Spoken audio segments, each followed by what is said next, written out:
So you're having a proper night out then, or is it? I think so. Well, it depends how tomorrow goes, really. Yeah. And how. I don't know whether I told you. So Scott used to be my best friend for many, many years, actually. And then we lost touch. And we lost touch probably about 23, 24 years ago. Yeah. And we recently reconnected. And then we lost touch again. And then something made me, just after Christmas, just say, look, Benno, how are things? Just thinking of you. And he said, this is mad H, I've just lost my dad. Right. I was like, wow. Because I actually, when my parents moved from Grimsby, I was 18. So, as an 18-year-old, when you come home, you want to spend time with your family, but really you want to spend time with your, all your school friends and stuff. So my parents had moved away. So from my perspective, well, what am I going to do? I want to spend some time with my parents, but also my friends as well. So I ended up living with Scott and his dad. So it ended up being this great bachelor pad where we just go out. We're all cricketers.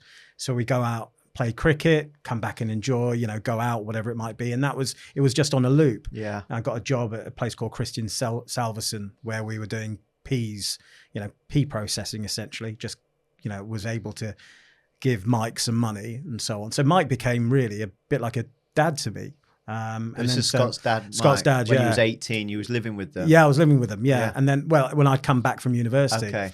And then sort of 22, when I was 22, 23, sadly, we just lost touch. Yeah. And I sadly didn't get to see Mike before he passed. So, but, the messaging, I mean, we're both, Scott and I are really excited about, meeting up. And of course, I didn't hesitate to drive up because I wanted to pay my respects. Amazing. What was the inspiration then from, losing touch to then reconnecting 20 years later? I'm a completely different person. Right. So when I was younger, I definitely was a little bit more, I jump at things. I was a bit more emotive, if that makes sense. So if things didn't go my way, or indeed if people said something that offended me or whatever, I just, I rule with my heart, and that would mean that I might sort of then say, no, that's enough, or I might not do this, or I might not do that. But of course I've grown up, that was when I was 20 something. I'm now, 48. Yeah. So, and had lots of life experiences along the way. So, for me, as we were talking about outside, every connection is an important one. It doesn't matter who it is, what it is, where it is. For me, every connection is meant to happen, and there's a positive outcome that could potentially happen if you work at it and you put some work and effort in it and that wasn't me before. So let's go back to that early Harry then. Right. So 18 years of age, university coming up. Was your base Grimsby then? Is that where your home was? So Grimsby. So I was born in Stoke. Yeah. I was born in Stoke, and my parents moved around all over the country. And essentially, what happened was my dad was the breadwinner originally, and my mum was very highly educated. But sadly, when they came over from India, so my dad came over in 67, my mum came over in 71 when she married my dad. Sadly, the qualifications that my mum had, which were high qualifications, weren't accepted here. That was a sign of the times, sadly. And as a result, she went from being headhunted by every single bank and places like that in India to coming over here and working in a factory. Right. And so, she decided, well, look, I'm gonna look after Harry. I was born, me.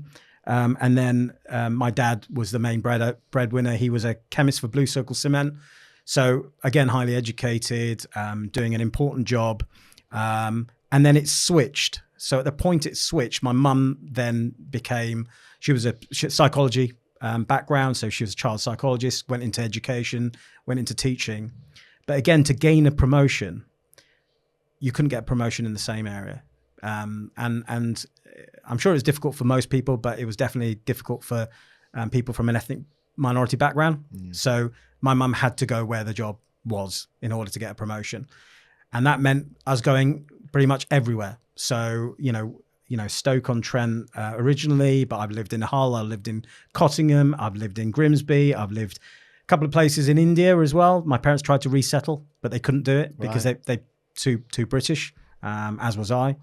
Of course, born and brought up here, and then lived in London. So a couple of places, Palmer's Green, Leighton. So been there, done it, and got the T-shirt really. But home is where I spent my formative years. So from the age of probably 11 to the age of 18, 19, 20, through university, obviously coming back. So those are my formative years, and that's where I guess I made the best memories and friendships for a lifetime, which is what I tell all young people now. Is what the one thing, if I'm pushed in education, what is it that I promise you is that you'll make memories and friendships for a lifetime. Yes, you'll get skills. Yes, you'll get qualifications. Yes, you'll do all of those things. They're so important.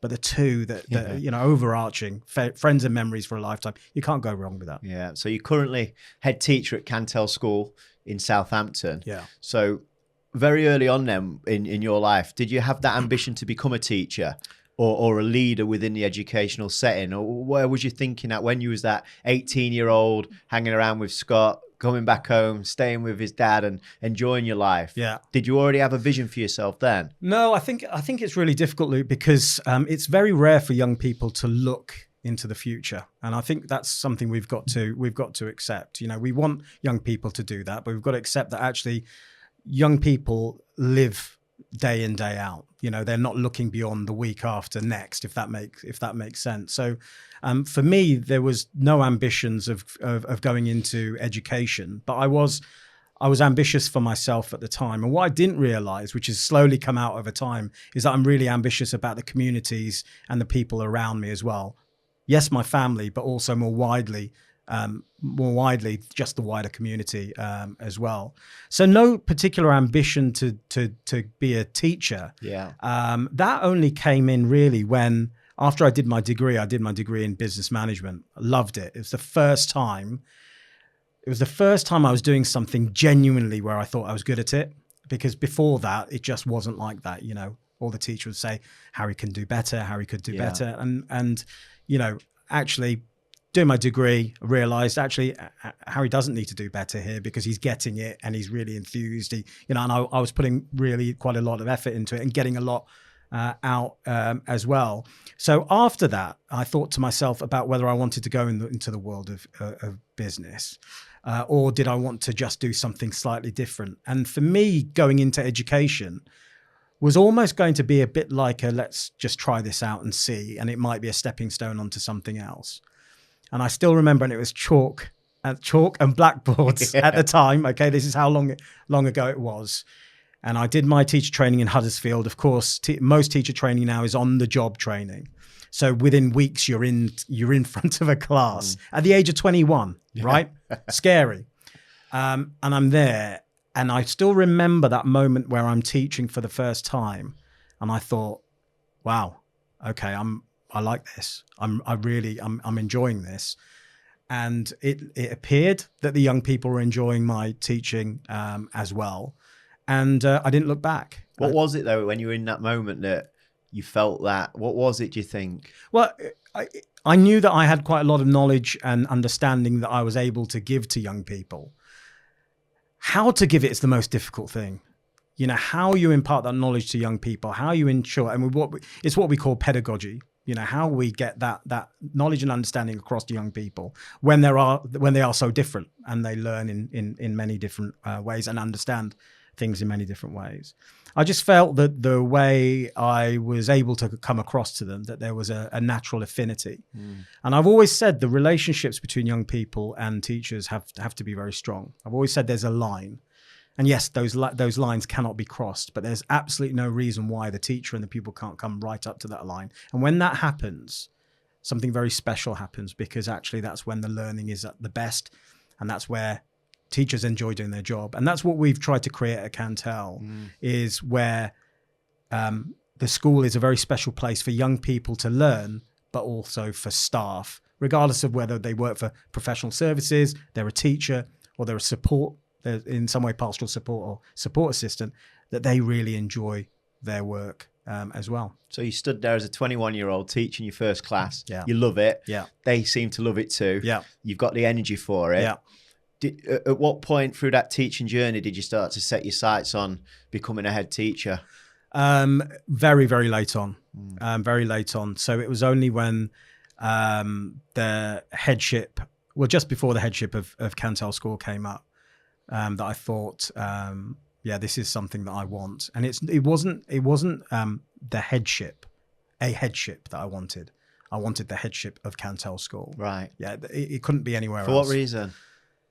So when I was working in Reading, I was a senior leader, and I was tasked with overseeing the performing arts team. And sadly, a few weeks earlier, we had a murder of one of our young people. It was huge at the time, and we were taking part in this dance and drama performance called Rock Challenge. It's called a drug-free high. It's fantastic. Sadly, they've gone bust, but the idea and the vision behind it's amazing. Yeah. That young people don't need drugs or alcohol to get high. Actually, drama and dance and being creative can provide you with that. So I was overseeing the creative arts team because BBC South was following us because we were doing a performance on gangs, and we obviously had this, this murder, this very sad event take place. So I was charged by the head teacher to go and oversee it. And we did reasonably well, but this school that won it was amazing. I mean, the young people were fantastic. The choreography was amazing. The soundtrack was brilliant. The camaraderie between each of them, amazing. And this school was called Cantell School. And I'd never heard of them before because I wasn't in Southampton. So I started to ask a few people there, and all they could talk about was negative. Just every word that came out of their mouth was negative. And I thought to myself, but that's not what I asked you. This group, this school have just won this award, yet all you can tell me is negative stuff. So I went home to my wife, who's from Southampton. I said, and she said pretty much the same thing. Oh, actually, it's this, it's that. And what was the negative connotations? Well, everything that, underachieving school, rough kids off the estate, that lots of challenges, both in the school and out of school, not a place where teachers want to work. Was that the school where a young person was murdered? No, this is Cantell School. So this is the school in Southampton that I saw win it. Yeah. But because it was such an emotional time, I said to myself, I want to make a difference to that school. So when the assistant head teacher post came up, I didn't hesitate. Yeah. Just didn't hesitate. When it came up, we in education, we had something called the Times Education Supplement. It was a newspaper that was always in the staff room on a Friday, and people would look at the jobs. It's gone online now, of course. When Cantell came up, got goosebumps, Luke. Goosebumps. I knew it was meant to be. And then I went for the job. I got an interview. So education, by the way, interviews for senior leadership posts, minimum of 2 days we're talking about, so I had a two-day interview.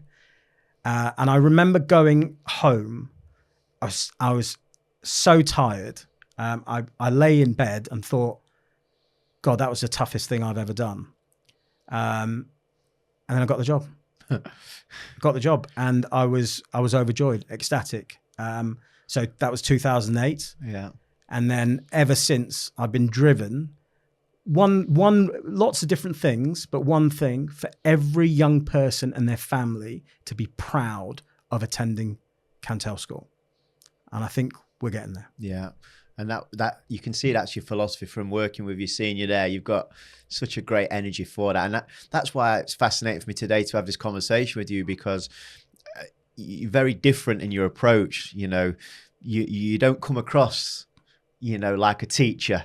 You're a person that teaches or supports and encourages and empowers. And the amount of offerings that you've got at your school is just incredible, isn't it, for the young people? I mean, there's every club. There's not a club that you couldn't think of that you don't run. And if we haven't got it, someone will think of it and it will happen. Yeah, absolutely. And it's really inspiring to see. So just taking you back to those early years in teaching, and as you're going through it, what was some of the big challenges that you faced as a teacher in education?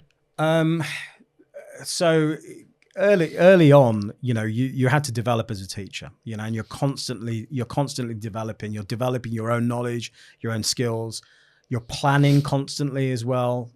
The marking is really challenging, Luke. The marking at the time, And there's been so many iterations of school policy, often driven by government agendas, which have meant that actually previously staff workload, well-being was not even a thing, not even considered at all.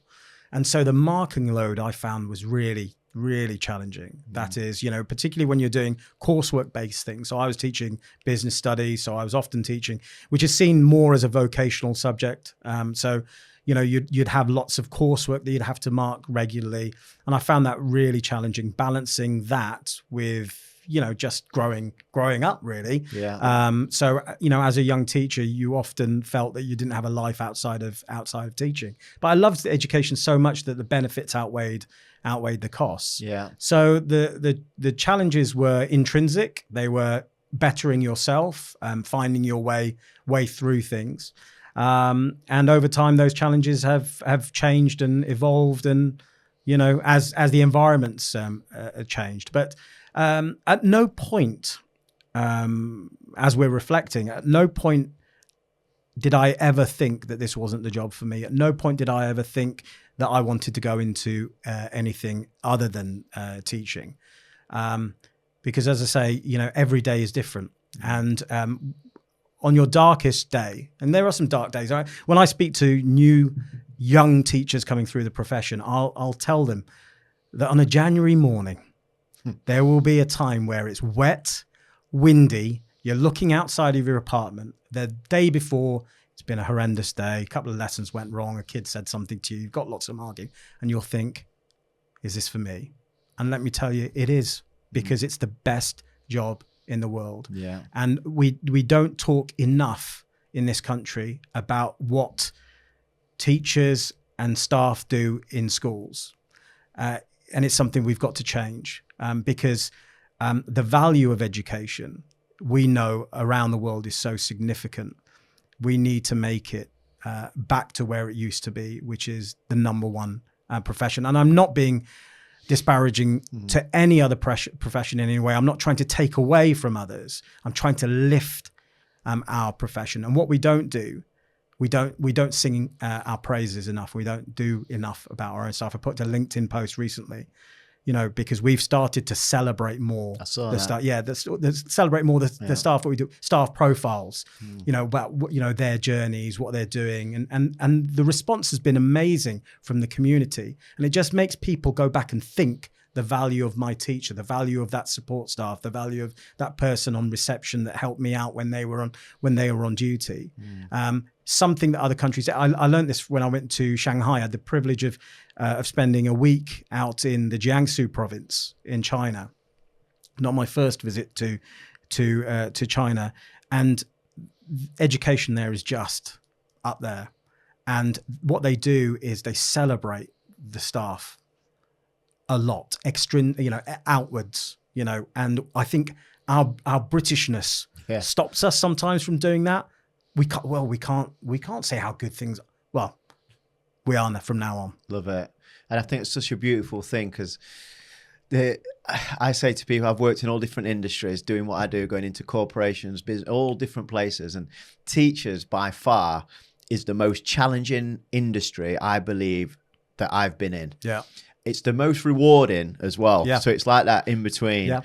Like some days they must think, how am I getting through this? Some days the elation when you've helped a student break through something, or support them through a traumatic time at home. It is such an emotive role that I think really underestimated the power of a teacher. You know my story of how my head teacher inspired me, and you're doing that on a daily basis. But I think in general, what people don't see, which I've been fortunate to see, it's not just educating, because you go to school to become educated and you deliver topics all through the day.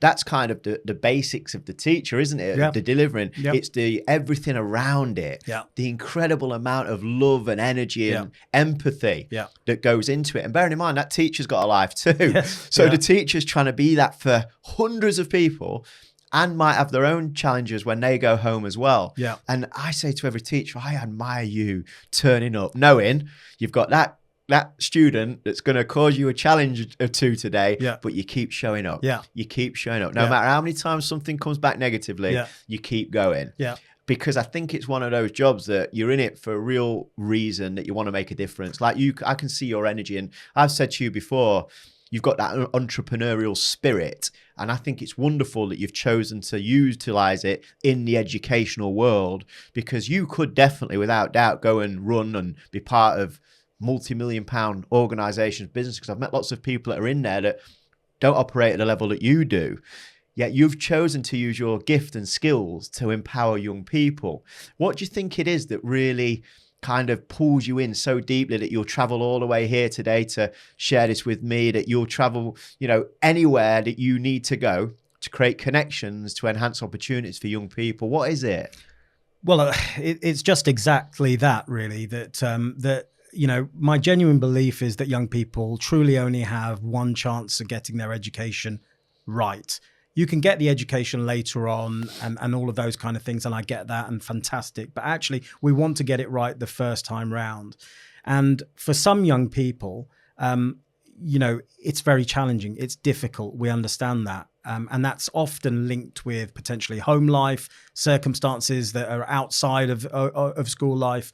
And so for me, it's about creating, as you said, opportunities for them that they wouldn't have normally had or will experience. And we talk a lot in education about something called cultural capital. Cultural capital is offering those opportunities, learning from different experiences that some young people have, and it's part of their daily lives. For others, it's not.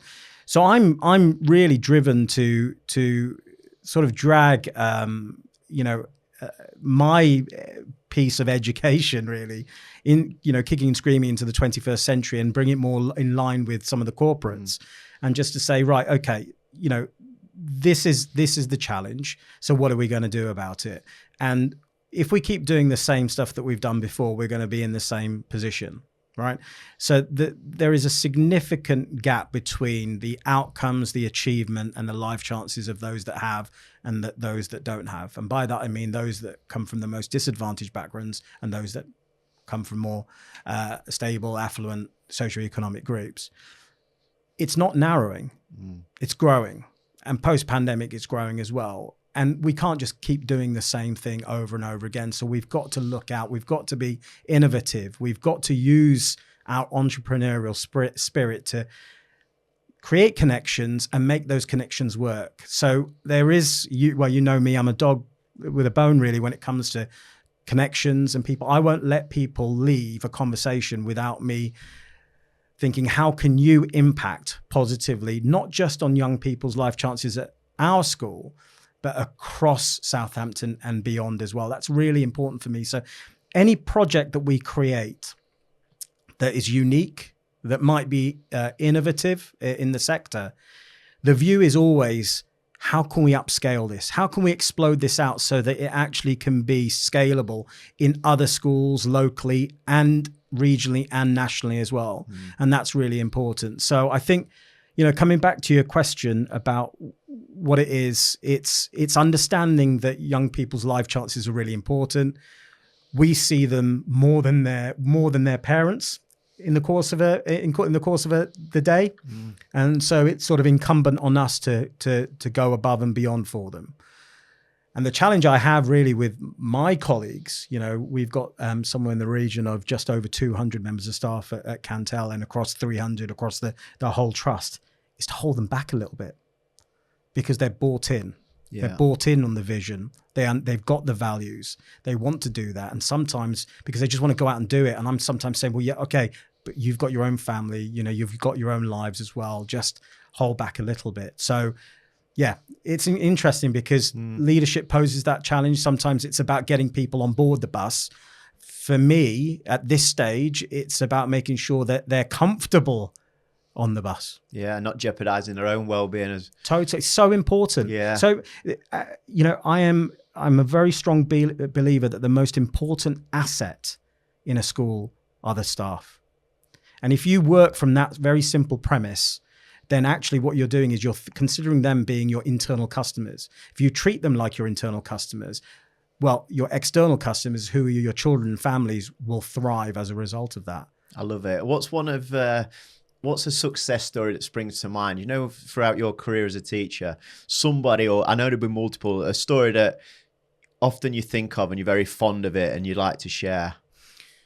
So, oh gosh, you're right. There's multiple ones. Can I start off with a disappointment? You can, definitely. Yeah, start off with that was going to be my next question. Yeah, well, let me start off with that one, then we'll go into happier ones. Yeah. So this was a few years ago, and we were working very hard for young people in year 11 to get the very best outcomes that they can do.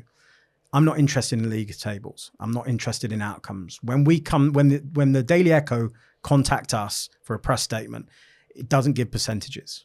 We're not interested, because behind every grade, there's a story of ambition, drive, resilience. And so we don't talk about that. It's about each individual and the journey that they've been on. Well, one young lady switched from not caring to caring. And that was down to the support of the pastoral team. It was all of it down to her, really, but we were there to support her, and she switched. So going from not caring to caring, and suddenly we had to put a lot of intervention in, because a lot of quality first teaching along the way was missed through absence, behavior, whatever it might have been. Yeah. And she, in those days, it was obviously A, B, C, D, the grades and so on. So it was maths that she was really struggling with, and we supported her, and we thought, she's going to get through. She's going to get through this. And she didn't. And we were devastated. We were devastated for her. Now, knowing that GCSEs are only a gateway and so on, but for some, the resilience isn't there for them to say, right, okay, I'm going to pick myself up, dust myself down, and go back at it, or do this, or do whatever it might be. So we had to tell her and have this conversation, and we did it in a separate area, not in front of everyone else, and we had that conversation. And I wasn't head at the time, so I had the time to be able to do that. And she looked at it, and you could tell her disappointment. And then she looked up at us, and there was myself and Dave Gill, who was one of the assistant heads responsible for this. And she could see the disappointment when we were trying desperately to hide it. And she said, "Don't worry, don't worry, I'll be all right. I'll be all right. I'll go off and do this, and I'll do that, whatever it was." And I thought to myself, God, you wouldn't have even recognized, what was going on in the room. Number one. Number two, you've shown resilience yourself. And number three, you're going to go out there and you're going to try it again. You're going to do whatever it might be. And so from disappointment comes, but education is much more than just what made us switch then, do you think? Well, messaging. Yeah. Messaging and communication with young people is so important, right from before they start with you, building that relationship with young people, through to before they leave, and constantly just reinforcing those important messages. When we set a rule, Luke, in a school, we don't set it by itself in isolation. We will explain to young people why we're doing this, and the possible ramifications in the future. So when we're pushing for the best punctuality, we don't just say, right, you're late, off you go into catch up, detention, whatever it might be. Yes, there will be a consequence, but we'll explain why we've got the consequence, why we encourage young people to come in on time, linking it to the world of work, and what will happen eventually if they are constantly late. Well, you just lose your job, and we don't want that. Anything and everything can be linked to the world of work. And of course, we can talk about that a little bit later on, but you know how driven I am to bring businesses closer towards education. And now, the positive, a young man, very recently, actually, probably about within the last 5 years, one of the most disadvantaged backgrounds, tough area, living in a tough area. Dad, I remember Dad coming in once because this young man was suffering some mental health issues and so on. So I, met with Dad and the young man and really, really struggling, but wanted to do well and wanted to spend more time with Dad.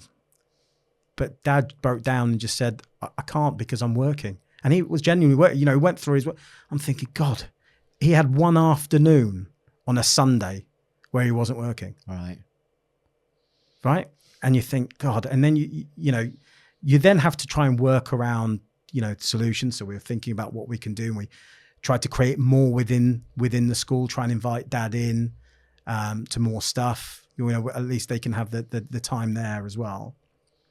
But this young man was very driven. He took all the support that we gave. We obviously kept in touch with the family, and he ended up going to Oxford. Wow. Yeah, he ended up going to Oxford and is studying medicine. Incredible. Which is fantastic. Yeah. But my worry is, and I've done a piece for a group called the JS Group that focus primarily on getting young people from disadvantaged backgrounds into university. But the real challenge is keeping them there, because often for those young people, it's a completely different environment. Imagine going from inner city Southampton, someone like the Northern Estate, to then being around people who are in Oxford, right? Yeah. So you've got to support young people to be able to do that. And that's why you've got to start thinking about those things really, really early on. And that's why school, where we've got 5 years, we have to think about the future for young people, because as we said before, young people won't and shouldn't really be thinking, years and years down the line. They're living for the here and the now, and why not? Why not? It's fascinating that you talk about it. It's like just before we came on here, I shared with you when I first started to do some work in the business world. When I walked into a room, I felt inept, really, imposter syndrome, self-doubt, trying to dress how I felt I should rather than what I wanted to, and because I'd never been in them environment. So you're very apprehensive when you've never been there. So I never thought of it like that. But you can imagine a student from certain upbringings going to a different environment. They've got that imposter syndrome. I shouldn't be here. Exactly. And it's easier sometimes just to get out of that, isn't it? If there's not more people like you. you. The dropout rate is I didn't know that. No, it's significant. Yeah. So get them there, yes, but the hard work then begins. Again, I sit on the University of Southampton Council now, and primarily that's all around our civic responsibility. So what are we doing within the communities, the university? And the university is huge, of course, and an incredible university, globally one of the best. What's our civic responsibility, but also how are we ensuring that we are getting young people from some of the most disadvantaged backgrounds, underrepresented groups as well, and making sure that stickability is there. That's incumbent on all of us to have a role in that. And what's some of the challenges, just for context for people that on the outside look at schools as an educational body, which it is, that teaches, math, science and English, that maybe don't really understand the depths of the deprivation and disadvantaged backgrounds and challenges that these young people are facing. Now, I get to see it a lot because I'm in schools, often working with these people, and these youngsters share some moments with you. I was in a school not so long ago, and it was like, even though I've heard lots of things, I was in this classroom, about 12 young people, and we was writing down goals and things we want to accomplish. And one of the students, a boy, wrote down he needed to make a decision whether he wanted to continue seeing his mum or not. And children are very matter of fact sometimes, aren't they? 15 years of age, said, I've written down, I need to make a decision. Do I continue seeing my mum or not? And I said, would you like to share more or not? And he said, yeah, I would. He said, well, my mum's quite abusive. I haven't got a great relationship with her. I live with my dad, but it's my mum. Yeah. And I feel, should I see her? Do I want to see her? I'm not sure. And now there's another student in the room that said, I can offer something here. So I said, go for it, because I don't know what he's going for. I've never been there. So this young boy, I had no idea. I'd been working with these once a week over a 4-week period. I had 2 weeks to go. Young boy puts his hand up and he shared that he'd lived in 8 different homes, foster homes. Yeah. And he was 15. Yeah. He'd already lived in 8. Yeah. And he said, it's only the most recent one that I felt okay. The rest wasn't very nice. Yeah. He said, I had the same challenge as you. Yeah. Do I want to still see my real parent or not? And I chose not to. Yeah. Because they was really toxic. Yeah. And it wasn't good for me. Yeah. And I thought, 14, 15, you've lived in 8 different homes. And he said, and he didn't go into detail, but he made it obvious. He said some of them wasn't very kind, wasn't very nice. And the latest one that he'd found was magnificent. Now he's probably like 19, 20 now since I met that student. Yeah. And he offered advice to the other student, but none of them knew. Yeah. And there was 3 people in there that was in care that none of them knew. Yeah. That then started to talk about it and help each other. Because I didn't have the answers. I could ask questions to help them find the answers. They were sharing advice of real time stuff. Yeah. But lots of families and parents drop the children off. Yeah. And I think sometimes we drop our children off and we see our children now, we see everybody's children, but we have no idea what's happening and the challenges as a teacher to manage that emotional damage challenge that's happened. Yeah. So when you're going into school and you've got 1,300 young people from all different backgrounds, what's some of the domestic cases, without going in names and specific details, that are really hard to look past and to emotionally keep your own kind of state, really? Because it is upsetting a lot of the time, isn't it? When you hear these stories, you're like, but you've got to then be that person that's there to support, not let it show that it's really impacting you. So what's some of the cases and how do you manage that? So, the most extreme and the most difficult that we have to deal with is things called, when it's CSE and CCE. So that's child sexual exploitation, child criminal exploitation.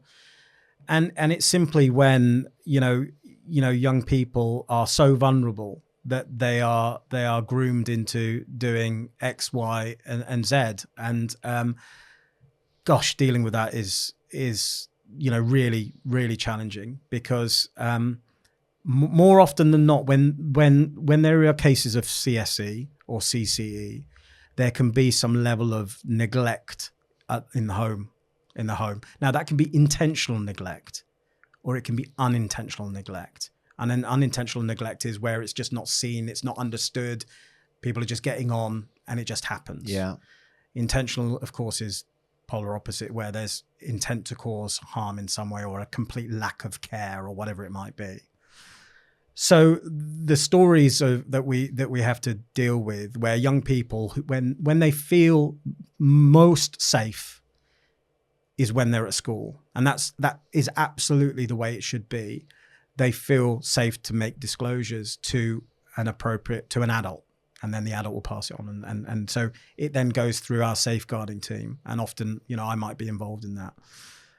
When you hear about the stories of what's happened to those young people, not to go into detail here, it's horrendous.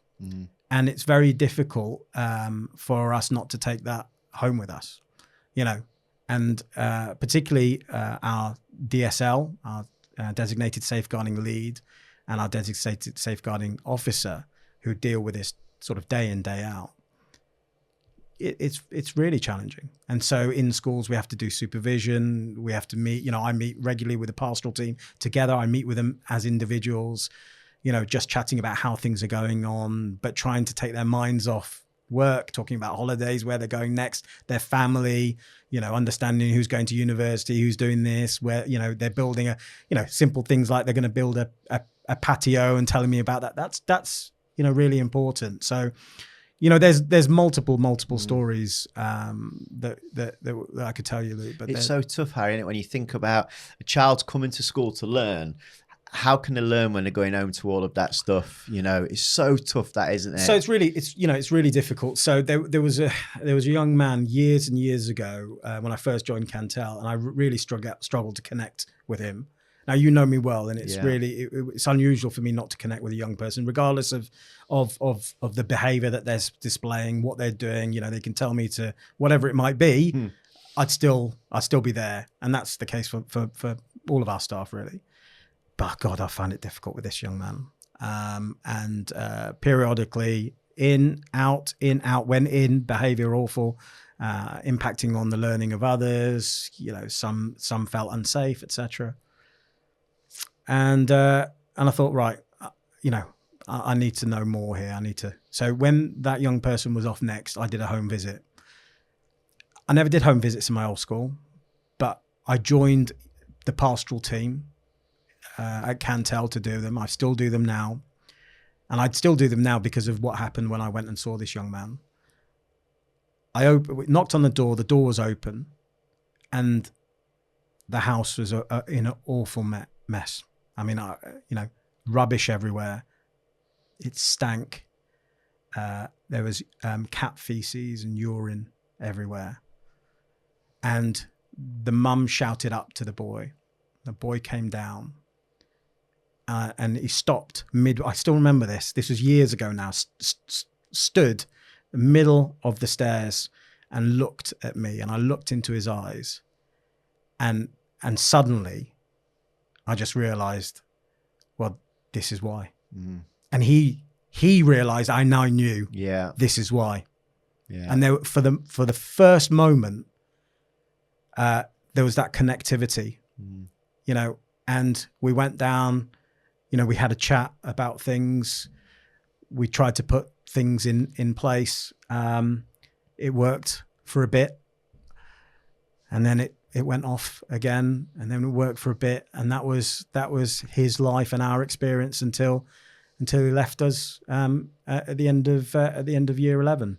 But those home visits where we go to the home are invaluable in making assessments of just what might be happening. Yeah. You might hear things, you might see things, and it's all, you can read stuff, right? But until you go and see it, and then you start to feel it. And it's not, you're not reading something and thinking, well, I've exhausted everything, and then suddenly you come up with something, but it does make you think, right, we've got to do everything. Yeah. And a few years ago, I got to my office, and I'd just been appointed head teacher, and there was a from a doll's house, there was a sink, one of these sort of sinks that, and it was on, and I thought, what's this about? And I asked my senior team, relatively new, I was new to, I've been in the senior team, and Harriet, who's one of the assistant heads, she said, "Oh no, that's from me." I said, "Well, all right, what is it?" It's a kitchen sink. I said, "Okay, I know it's a kitchen sink." She said, "Well, yeah, that's what you keep telling us. Throw everything, including the kitchen sink, at these kids." Brilliant. And I thought, oh yeah, I do say that, don't I? Because that's what we've got to do. We've got to throw everything, including the kitchen sink, at these young people, because they might not know it and they might not say thank you yet. But by gosh, when they're 20, 30, 40, they'll look back. And that's what we want. Yeah. Just like you've looked back. Yeah. And you had one, right? And I had one, only one, right? Mr. Spence, my history teacher, when I look back, I want more. Yeah. I want them to look back and go, no, it was that person. It was that person. Oh yes. And when I went into the dining hall, it was that. And at reception, it was this and it was that. And that's what we want. I love that. And I guess that home visit brings a whole world of empathy, doesn't it? When it's difficult to throw that student out of the room and to come at them when they're going home to such a traumatic life. And the parents have probably been brought up in a similar life, and it's a cycle, isn't it? It's an absolute cycle. You're doing all that you can. If you can break one, it breaks a whole generation. Yes. And sometimes people underestimate the power of one person shifting. Yep. Because that one person shifting meets somebody else, and they have a family, and then their children grow up in a different upbringing, don't they? Yeah. But you walking into there, you must be thinking, yeah, this kid's got it tough. Yeah. I mean, tough. And we all live to a certain extent in bubbles, in echo chambers, right? And I'm no different. Obviously my experiences are wide and varied, but still I've got my family, I've got my house. This is generally my thoughts and so again, just going back to, you might see stuff on paper, you read stuff on paper, but until you've seen it, and then you think, wow, and going back to that point about university, or indeed, going on to an apprenticeship or whatever it might be, the idea of stickability, I think, that's really important. But what corporates should be looking at when they see young people coming from a variety of different, varied background, or indeed challenging and disadvantaged background, is, I reckon these guys might think differently to us. So when we've got a problem or a challenge and we're all thinking groupthink, right? this is the way that we'll do it, and we're all saying this. Someone that's had those difficulties and those challenges, that young person that was stood there looking at me when all that, actually, would they look at it the same way, or might they give a different perspective that you think, oh my God, we did not see that? Yeah. And that's what we've got to understand, not just in education, but particularly in the corporate world, in the world of business, that the greater the diversity, and I'm talking diversity in so many different levels here, diversity of your workforce, I think the better your productivity and outcomes will be, because you'll have a diverse thought, ideas, et cetera, et cetera. Well, most of my ideas come after spending a day working with young people, talking, listening. Yeah. It's things they share. I'm like, yeah, why aren't we doing that? Yeah. Like listening to you now, I'm thinking of all sorts of different ideas of how to make sure that stickability is better. But I think the most powerfulest thing that a corporation can do is offer mentorship to young people, because without them knowing it, they'll be coming alive as an adult, because you're thinking, I never thought of that. So when I work with young people, I always say to them, I leave more inspired than I could ever inspire you, because you'll share stuff with me that I'd never thought of. And then it excites me to move on to the next thing. And when you're mentoring a young person, we think because we're the adult, we're the mentor and we know everything, where it's not true. That when you ask questions and you listen, you can learn so much from young people, because they're thinking in the modern era. We're thinking of the era that we grew up in. And the innovative ideas and the creativity that they've got, when they feel free to express themselves, it can be formidable. So no matter how big the company is, I think it is such a powerful thing to have young people maybe in your meeting sometimes and go, what did you just think to our meeting? The young people will probably go, boring. What was the point of it? They didn't speak. They kept interrupting. Keep it real, because corporate can become, we're all children that go into the corporate world and then become a certain way. And I think the real creativity is having these young people that do come from different backgrounds, are streetwise, do see angles and opportunities. A good friend of mine said the children in London that he works with have got so many ideas of how to do well. Sometimes they choose the wrong path. The ones that choose the right path, they're so creative in how to do well, because they see the bling, they see the excitement, and they're very entrepreneurial in their thinking. And something that you talk about a lot is entrepreneurial. Why do you think entrepreneurship is so important in the thinking of these young people? Even if they don't want to have their own business, you can still have the spirit, can't you? Why do you think that's critical? Taking risk. Because you can be in your comfort zone, right? So we've already established that for some young people, you can be in a catch-22 situation, and it's generational. So in order to get out of that, someone somewhere is going to have to take a risk. And entrepreneurship doesn't have to mean taking a risk in terms of plowing finances into an idea or a business. It could just be that entrepreneurial spirit of saying, do you know what? I'm gonna take the risk. I'm gonna go and do this, or I'm gonna go. I'm going to join this club, right? I'm gonna go and join this club because actually that looks quite good. I would never have thought about doing this. It's a big challenge for me to go out of my comfort zone and go to a group of young people that I don't know. It's not in my friendship group, but I'm going to take that risk. That's entrepreneurial, right? I'm going to go and I'm going to try out for the football team.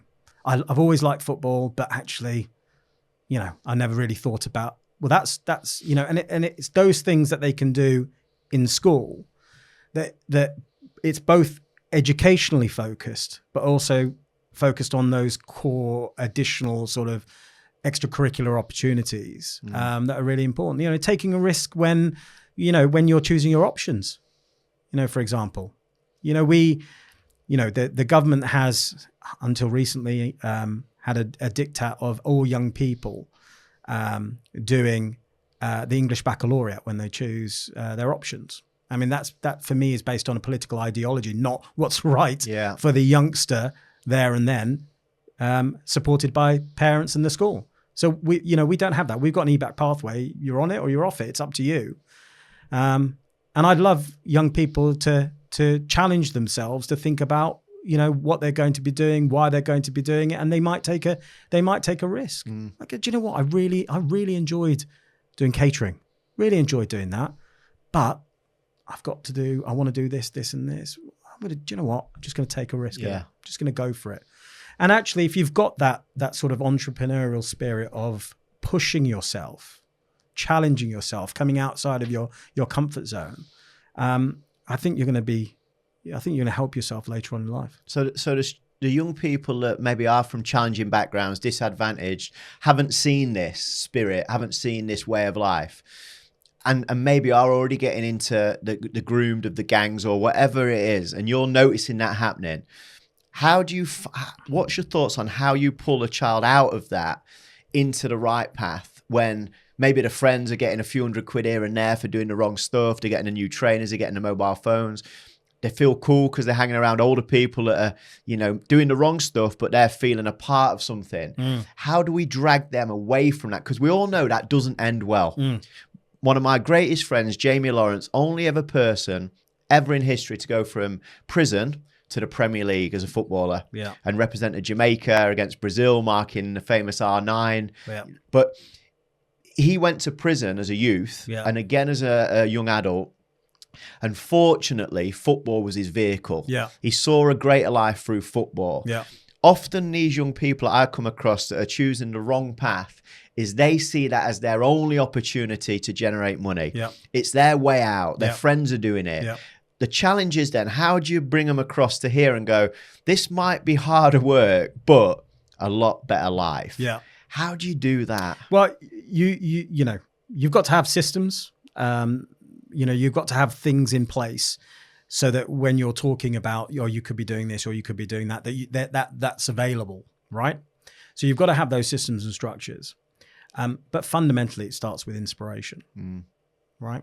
And you know, as teachers, our role is to inspire young people.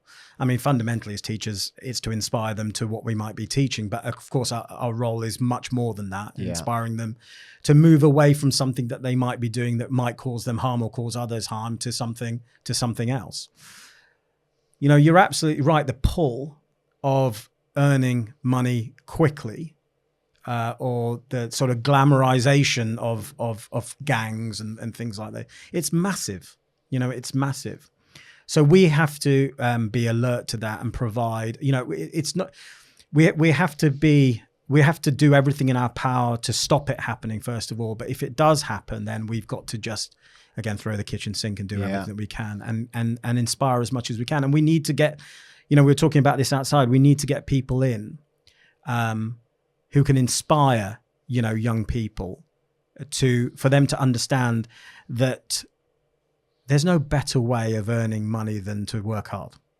I genuinely believe that. You know, I say to young people all the time that on Friday when I go home, I'm going to have a nice meal. I'm going to sit down with my family. I'm going to enjoy it. You know, we might go off and do this. We might go and do that, whatever. And actually everything that we do tastes better or feels better because I know I've worked so hard in that week. Right. And I think others, you know, will say exactly the same.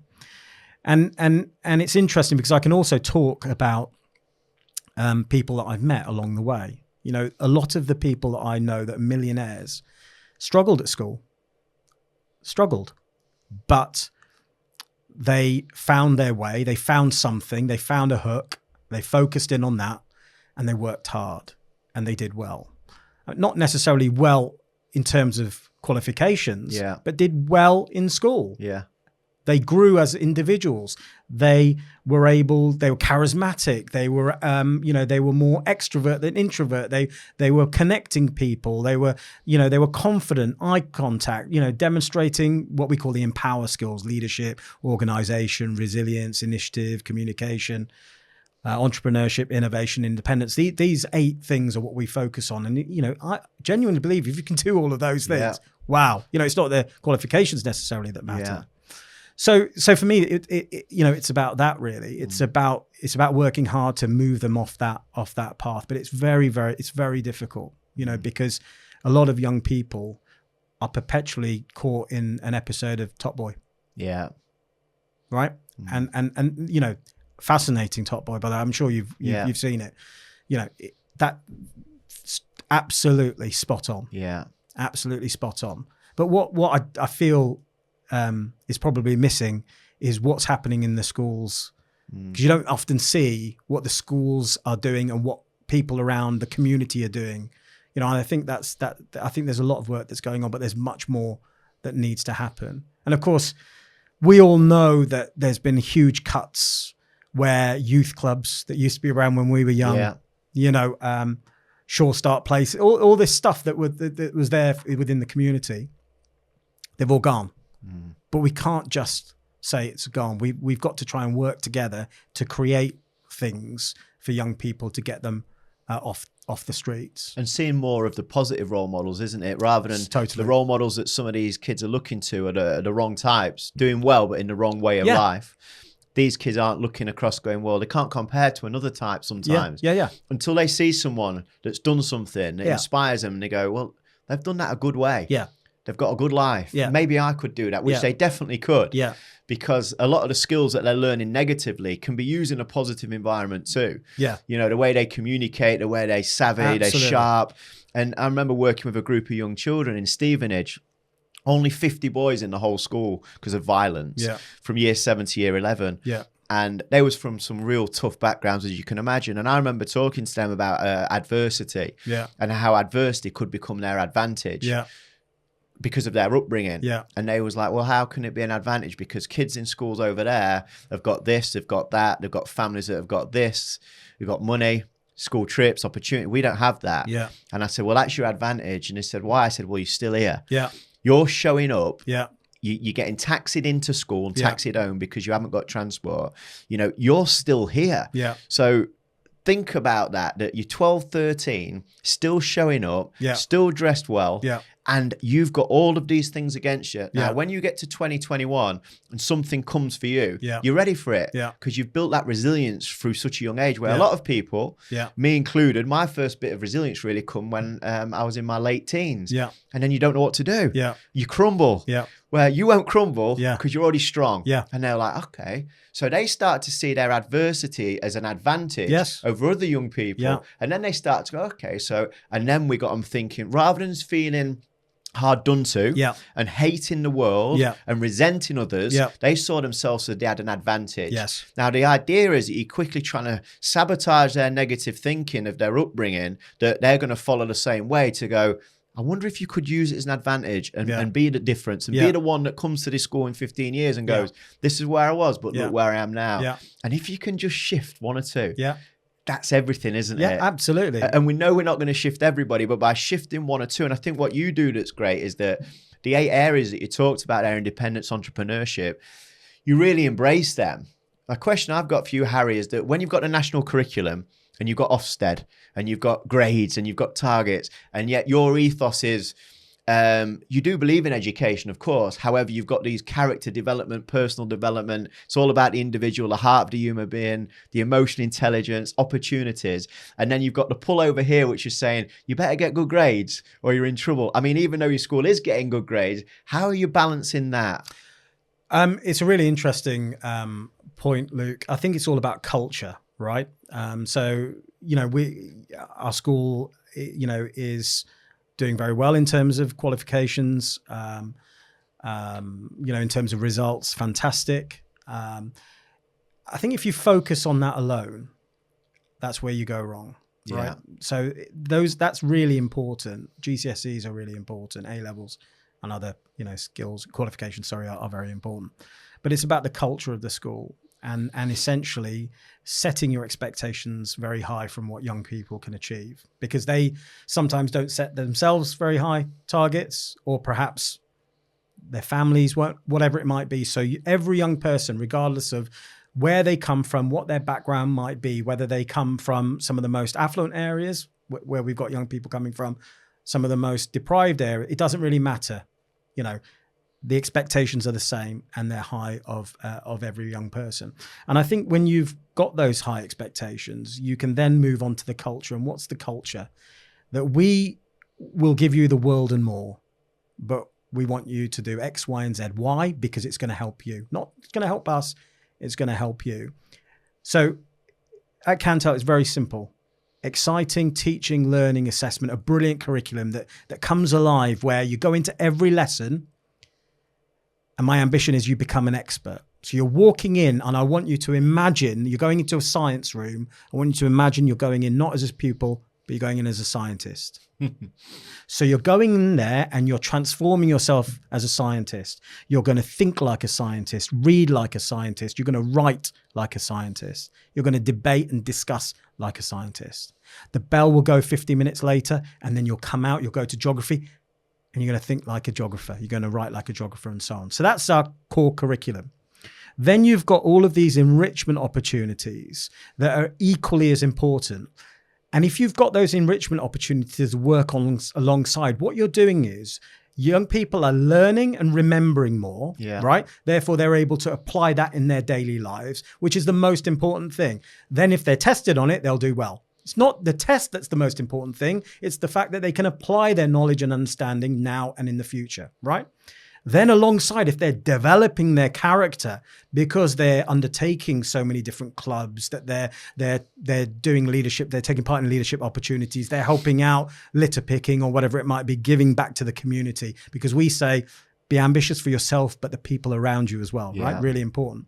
If you're taking part in trips and visits and so on and so forth. So what you're getting is a culture where academic standards are high, young people are thriving because they understand the learning is important more. It's beyond the staples of the exam.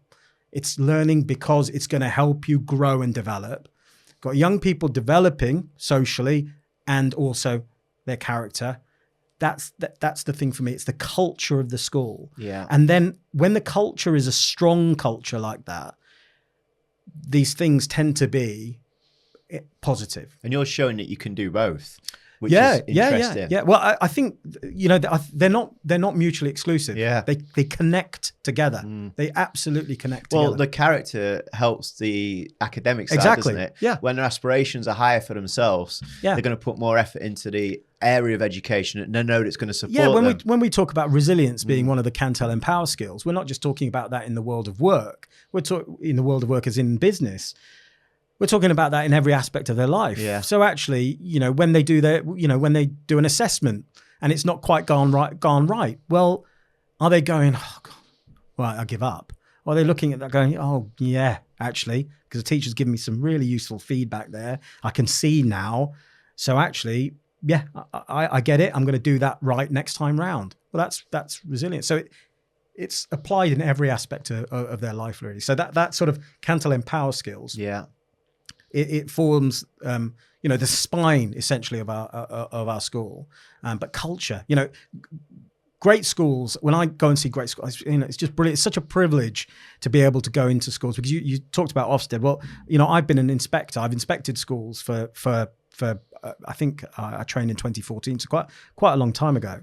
And I did so because I wanted to be part of the solution. I want to help. But also, I also felt that in my day, when inspectors were coming in years ago, they weren't serving practitioners. So I was thinking, well, you're telling me that this should be happening, but you're not in a school anymore. How do you know?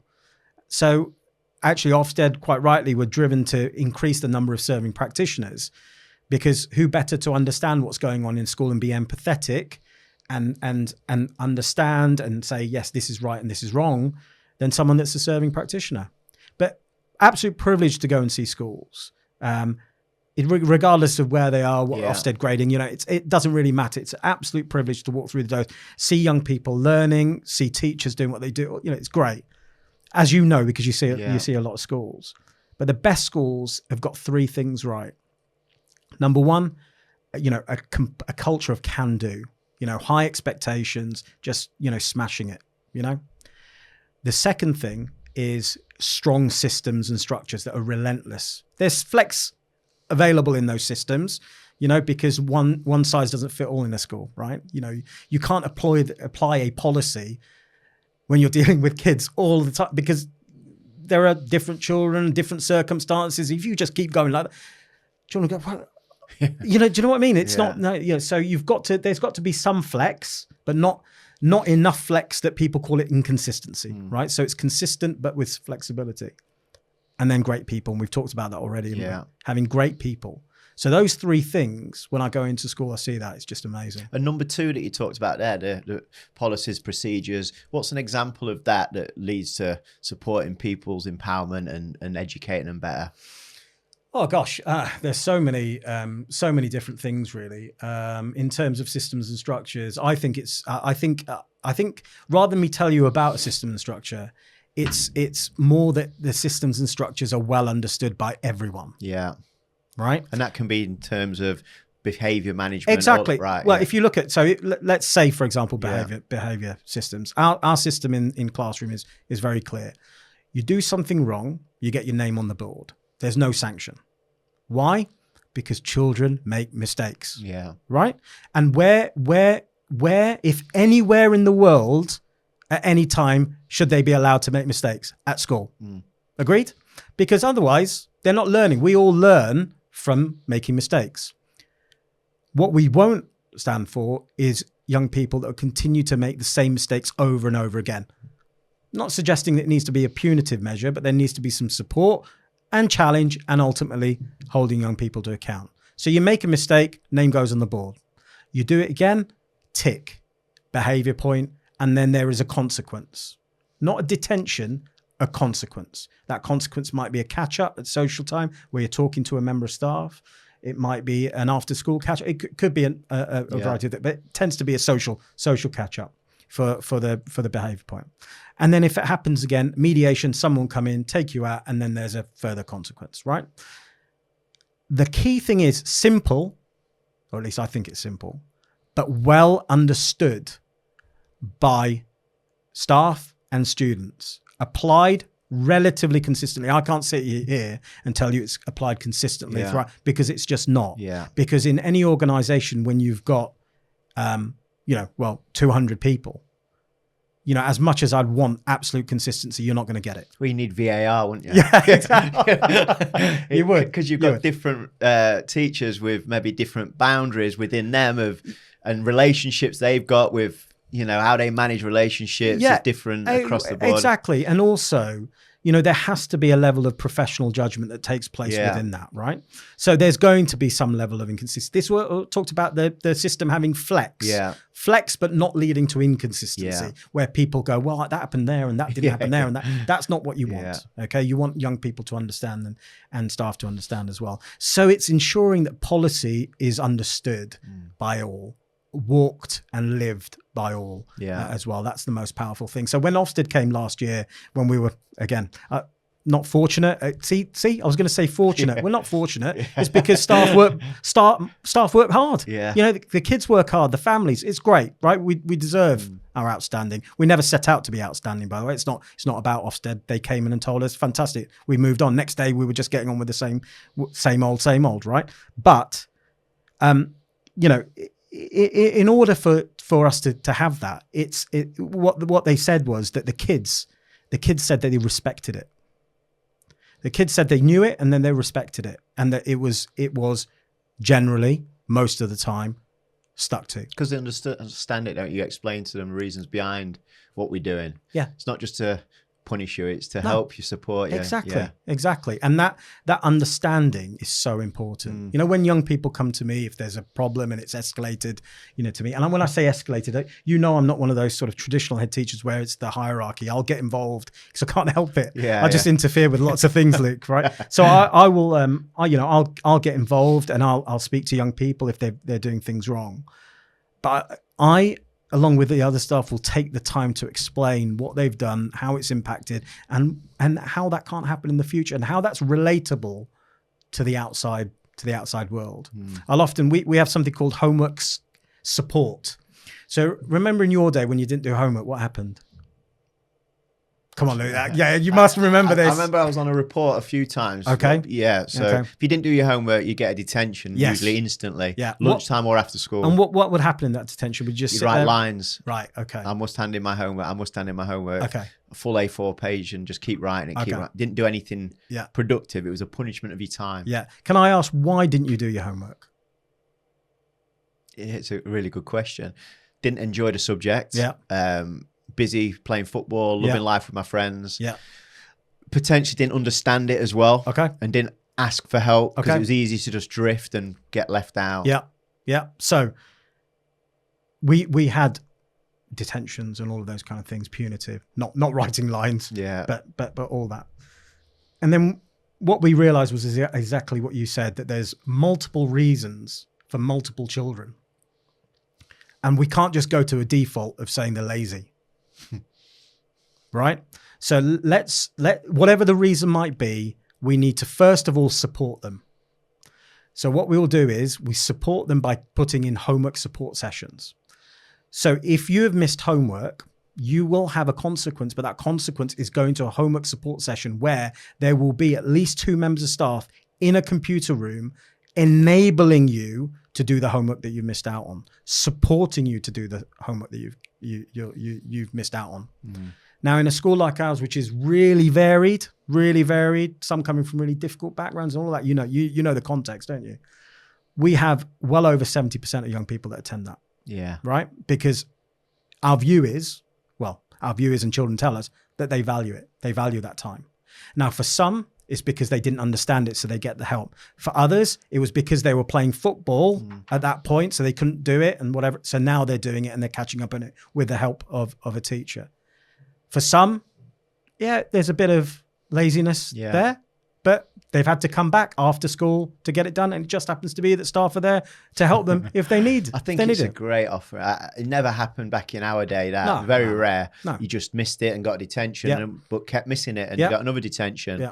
But I think that support mechanism now is greater than it's ever been. And I see that across lots of schools, that support to help young people. My son's 16 going into his GCSEs.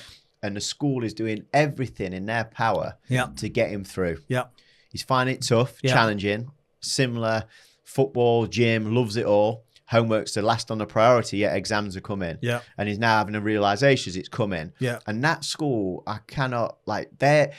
I feel that they're chasing me more. And I'm like, I need to step my game up as a parent because they're sending me links to apprenticeships, links to colleges. The lady's calling me. And I'm like, you are so good.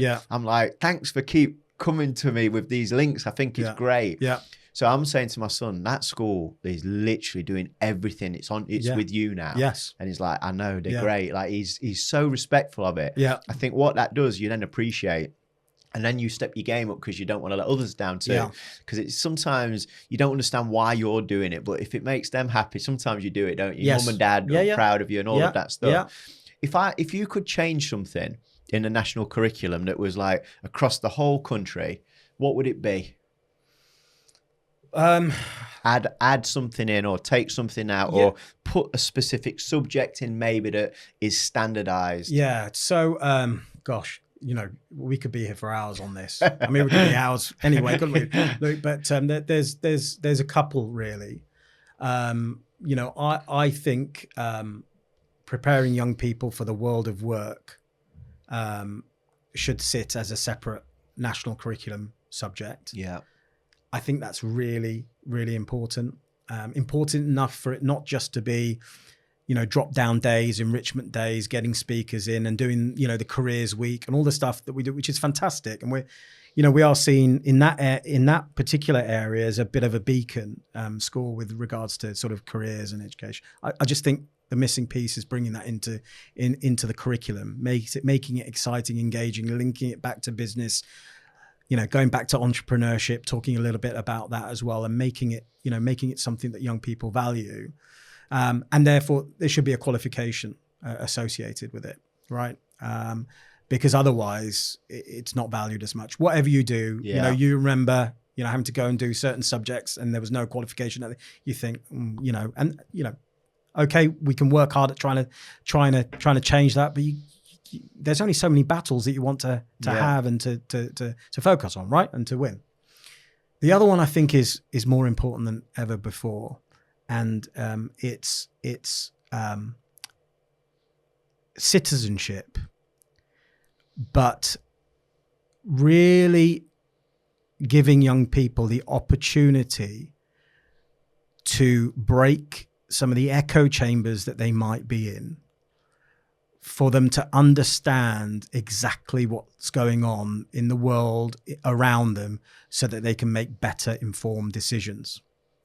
because too many young people and adults are influenced by social media, where they might see misinformation, spin, whatever you want to call it, or indeed their For You page is simply the algorithms are providing them one set of information. Yeah. And they can make decisions based on that. Our role as educators is not to provide opinion. It's not to provide them with the yes or the no, the right and the wrong. It's to provide them with all of the information for them to make informed decisions. And I just think that we're in an era where adults and young people are making some very strange decisions without having all of the information. Yeah. And so, we've brought in citizenship, and I'd want to have some. I'd want to sort of deconstruct the curriculum, build it back up again, so that young people have the opportunity to debate and discuss. And do you know what? There's nothing wrong with agreeing to disagree, but more than ever before, it appears that if my opinion is different to yours, I have to hate you, right? And you have to hate me, and we have to be different. No, you will have different views to me. I'll have different views to you. You might say something. And what's wrong with us saying, I've got a different view on that. I've got a different perspective, actually. And then you discuss it and debate it. And then you just go, right, well, we're not going to agree to disagree. Let's go play some football. Yeah. It's a skill you can teach, isn't it? Of not being offended by an opinion. And I genuinely believe we need to look at that. Yeah. The events of last summer were horrendous. Whatever you want to say, the reasons why you want to say it happened, whatever, we don't need to go into that. But what happened was horrendous. And, a lot of young people involved, right? We saw it on the news, a lot of young people involved. Just want to make sure that they have the full picture before making decisions and acting. Yeah. Really important. Yeah. So citizenship, entrepreneurship. Yeah, so citizenship already exists, but it's deconstructing it. Yeah, the opportunity to debate, discuss, have some, but agreeing to disagree, having different views and different perspectives is absolutely right. And I think we can, where possible, celebrate our differences, and sometimes we might just agree to disagree. Yeah, I think the areas that you're talking about there is what you do use every day in life. Don't you? It's like preparing people for life, not just getting a qualification. There's more to it, because you'll see it as yourself, your own family, that you can have a qualification if the person around it hasn't got that ability to hold a conversation with somebody new. The education seems to get lost a little bit, because they choose people that think, I want to work with you. You've got an energy, you've got something about you. And I think you can teach all of that. Really interesting that you're talking there about citizenship and the things around it, because I remember you telling me not so long ago that you took students to a restaurant for a meal, and that got me thinking as you was telling me. I didn't share it with you at the time, but I remember the first time that I went, it would have been through football, because as a kid growing up in the era that we grew up in, I cannot honestly remember ever going out for a meal with my mum and dad, my brother and sister. Finances, it wasn't as often. Now kids go out for meals often from certain backgrounds. Even children from challenging backgrounds, they might be sat somewhere with a few mates having a bite to eat. Absolutely. It's just more convenient now. It's more options. But I remember the multiple knife and fork situation. But because I was with other lads, often from sport, that all from a similar upbringing background, you're looking at each other going, where do I start? And then outside to in. And that's for your dessert. That's for your clueless. But just share with me about the restaurant and how that come about. That, because I think that idea is really inspirational, and I think that's part of the effort to make that happen is challenging, but transformational in a sense of, imagine that young person gets invited for a meal, they know what they're doing. Yeah. Where did that idea come from? Well, it just came from the fact that we wanted to offer, again, this what we talked about, cultural capital previously. Every young person the opportunity to experience something that actually they might not be experiencing right now, or sadly might not experience in the future. But if we gave them a glimpse of it, they might become interested in it. They might want to know more about it, how you can do it, and so on and so forth. So we set about by taking 1 year group so that every young person had an opportunity. So 1 year group, and it started off being year 9. And we initially approached a local college called City College because we thought, what an amazing opportunity for the catering side, so kids doing catering, 16, 17, apprenticeships or MVQs, whatever they were doing, to be able to cook the food, right? So it's a fine dining experience. So they went over to City College as a whole year group, totally funded by us, and sat down, and staff around each table, and it was about table etiquette. So, as you quite rightly said, using which cutlery for when is one small aspect of it, but the other aspect is conversation, discussion. How do you spark a conversation with someone when you're sat on there? How do you talk to the person next to you? Phones away. Yeah, phones. Oh God, yeah, phones away. How do you talk to the person next to you? How do you lean over and bring that person into the discussion? What if someone brings you into the discussion? What you're doing? How, and when we started off, of course, everyone's just sat there. What do we do? What do we do here? And of course, that's where you've got to have the teachers who are passionate about this understand what we're trying to do to spark it off. And it's been fantastic. And so when sadly City College were unable to run it for us, again, this is about the power of connectivity, and connections. Chris Shrewstrup's, entrepreneur, fantastic guy, and an alumnus from Cantell. Well, one of my colleagues, Luke, who used to come to Cantell and worked at Cantell, actually contacted Chris. Just said, "Look, Chris, any chance you could help out?" And Chris said, "Well, I've just opened a new restaurant called Figurati in Ocean Village. What do you reckon?" I'm like, "Wow, what you'd have our students come on a lunchtime and just take and not just that, we'll charge you, I think it was £4 a head or something like that, And is this a yeah, great place. Classy We'll go there. We'll go there.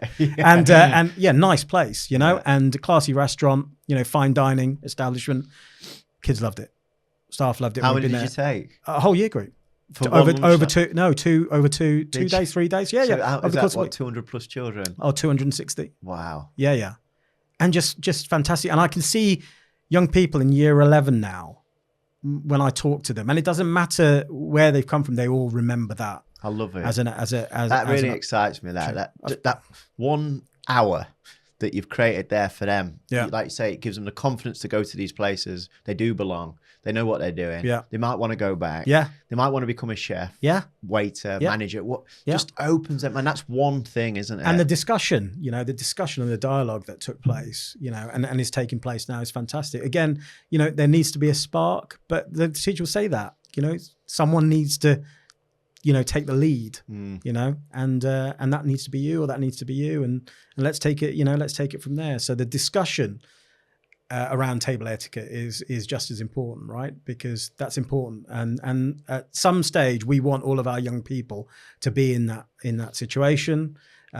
They might have a black tie event to go to, and we want them to be able to feel really super comfortable, have a great time, which is so important, make great friends and memories, but also connections, networking. If you don't know if you're just going to sit there, have your food and not being able to talk to people, you might miss out on some opportunities. It's an incredible skill, isn't it? Like, I often find that the challenge sometimes is that naturally some people are more extrovert than introverts. The extrovert in that arena might have a lack of confidence of how to eat, but still cool and comfortable with conversation. The introvert often can get lost in them environments, can't they? Yeah. And I think wrongly misinterpreted, adults I meet that are introvert often share with me how they didn't maximize opportunities when they was young because of their inhibition to step forward. Yeah. They thought they was shy. Yeah. They thought they was quiet when actually it's just your DNA. Yeah. You're a natural introvert. Yeah. Doesn't mean that you No. can't do the stuff. Yeah. But they was then referred to as shy and quiet. So they became more shy and quiet. Yeah. Realized they're missing opportunities because of their Yeah. introvert tendencies. Yeah. And then started to realize, I'm going to have to work to be more extrovert. Yeah. Like an extrovert sometimes have to work to be more introvert. Yes. Or you're overpowering sometimes Exactly. too much. Yeah. And I think it's fascinating for young people to understand the different personality profiles. Yeah. My son is a total opposite to me. Yeah. So my son, we get on really great. Yeah. He will give me one word answers for as long as he can to hope he fobs me off. Yeah. I won't accept that. Yeah. And he knows it. Yeah. As soon as I get him talking about Liverpool, your beloved team, Yeah. I've got him then. If I mention Trent Alexander, I've got him. Yeah. So it's finding what they're interested in. Yeah. But my son would walk into the gym with me. Yeah. And I would look and say hello, thumbs up. How are you? My son would walk in straight past him if he could to avoid that hello. Yeah. Now, I said to my son, you know, when you walk out, just say bye. So he literally walk out and say bye, but didn't look at them. Yeah. Because he's a natural introvert. He doesn't want to get engaged. He wants to just go because he doesn't think the importance of that is important. Yes. So then I said to him, son, you know, next time when you walk out, just look up and say bye. And he's like, why? Yeah. Why? Yeah. In his mind, his answer was, his words were, Dad, not everyone's like you. Yeah. I said, I know they're not, son, and I definitely don't want you to be like me. Yeah. Can I share with you why I feel that's important? He said, yeah, okay. I said, well, you know, when we was upstairs in the gym today, he's like, yeah. I said, well, did you see the guy that come talking to me, a guy called Jordan McCann? His name's Jordan McCann. Yeah. He said, yeah, I saw you talking to him, Dad, when he was on the treadmill. I said, what do you want to become, son? He's like, I want to become a professional footballer, Dad. I'm like, okay. That guy is head of football at Lincoln City at the time. Yeah. He's now head at Blackburn Rovers Academy. Yeah. I said, that guy can put an opportunity right in front of you. Yeah. However, if he says hello to you when you're next to me and you look away and you ignore him and walk off, he's not going to remember your son. Yeah. Or he might do for the wrong reasons. Yeah. Now, it's not your fault. Yeah. But if you said hello to him, yeah. where are you a coach at? Yeah. How long have you been coaching? Yeah. And just ask 2 or 3 questions. He'll engage. And then he might say, who's that? It's my son. Oh, off you go. Yeah. And as soon as my son connected that uncomfortableness Yeah. of conversation to opportunity, he's like, okay. Well, I remember you telling me a story about in a school where you took an entrepreneur, you know, a multimillionaire who runs a business, and someone in the audience was asking, you know, some really good questions, and he ended up giving him a job. Is Got that the right? job. Yeah. It was. I always remember a boy called Urtza. Yeah. I've always remembered his name. This is years ago. Yeah. David Baldwin is the guy. Right. And they had the accountancy firm that I was telling you about downstairs. Yeah. That grew it, then sold it and started again. Yeah. And this young boy just literally put his hand up and just said, how do I work for somebody like you? Or how do I get an opportunity in an organization like yours? Yeah. This boy had never thought about working in finance ever. Yeah. And he's in an inner city college in Birmingham. Yeah. Stayed behind. So there's 300 people in this room. Yeah. And I said to the audience, I said, right, we're finished now.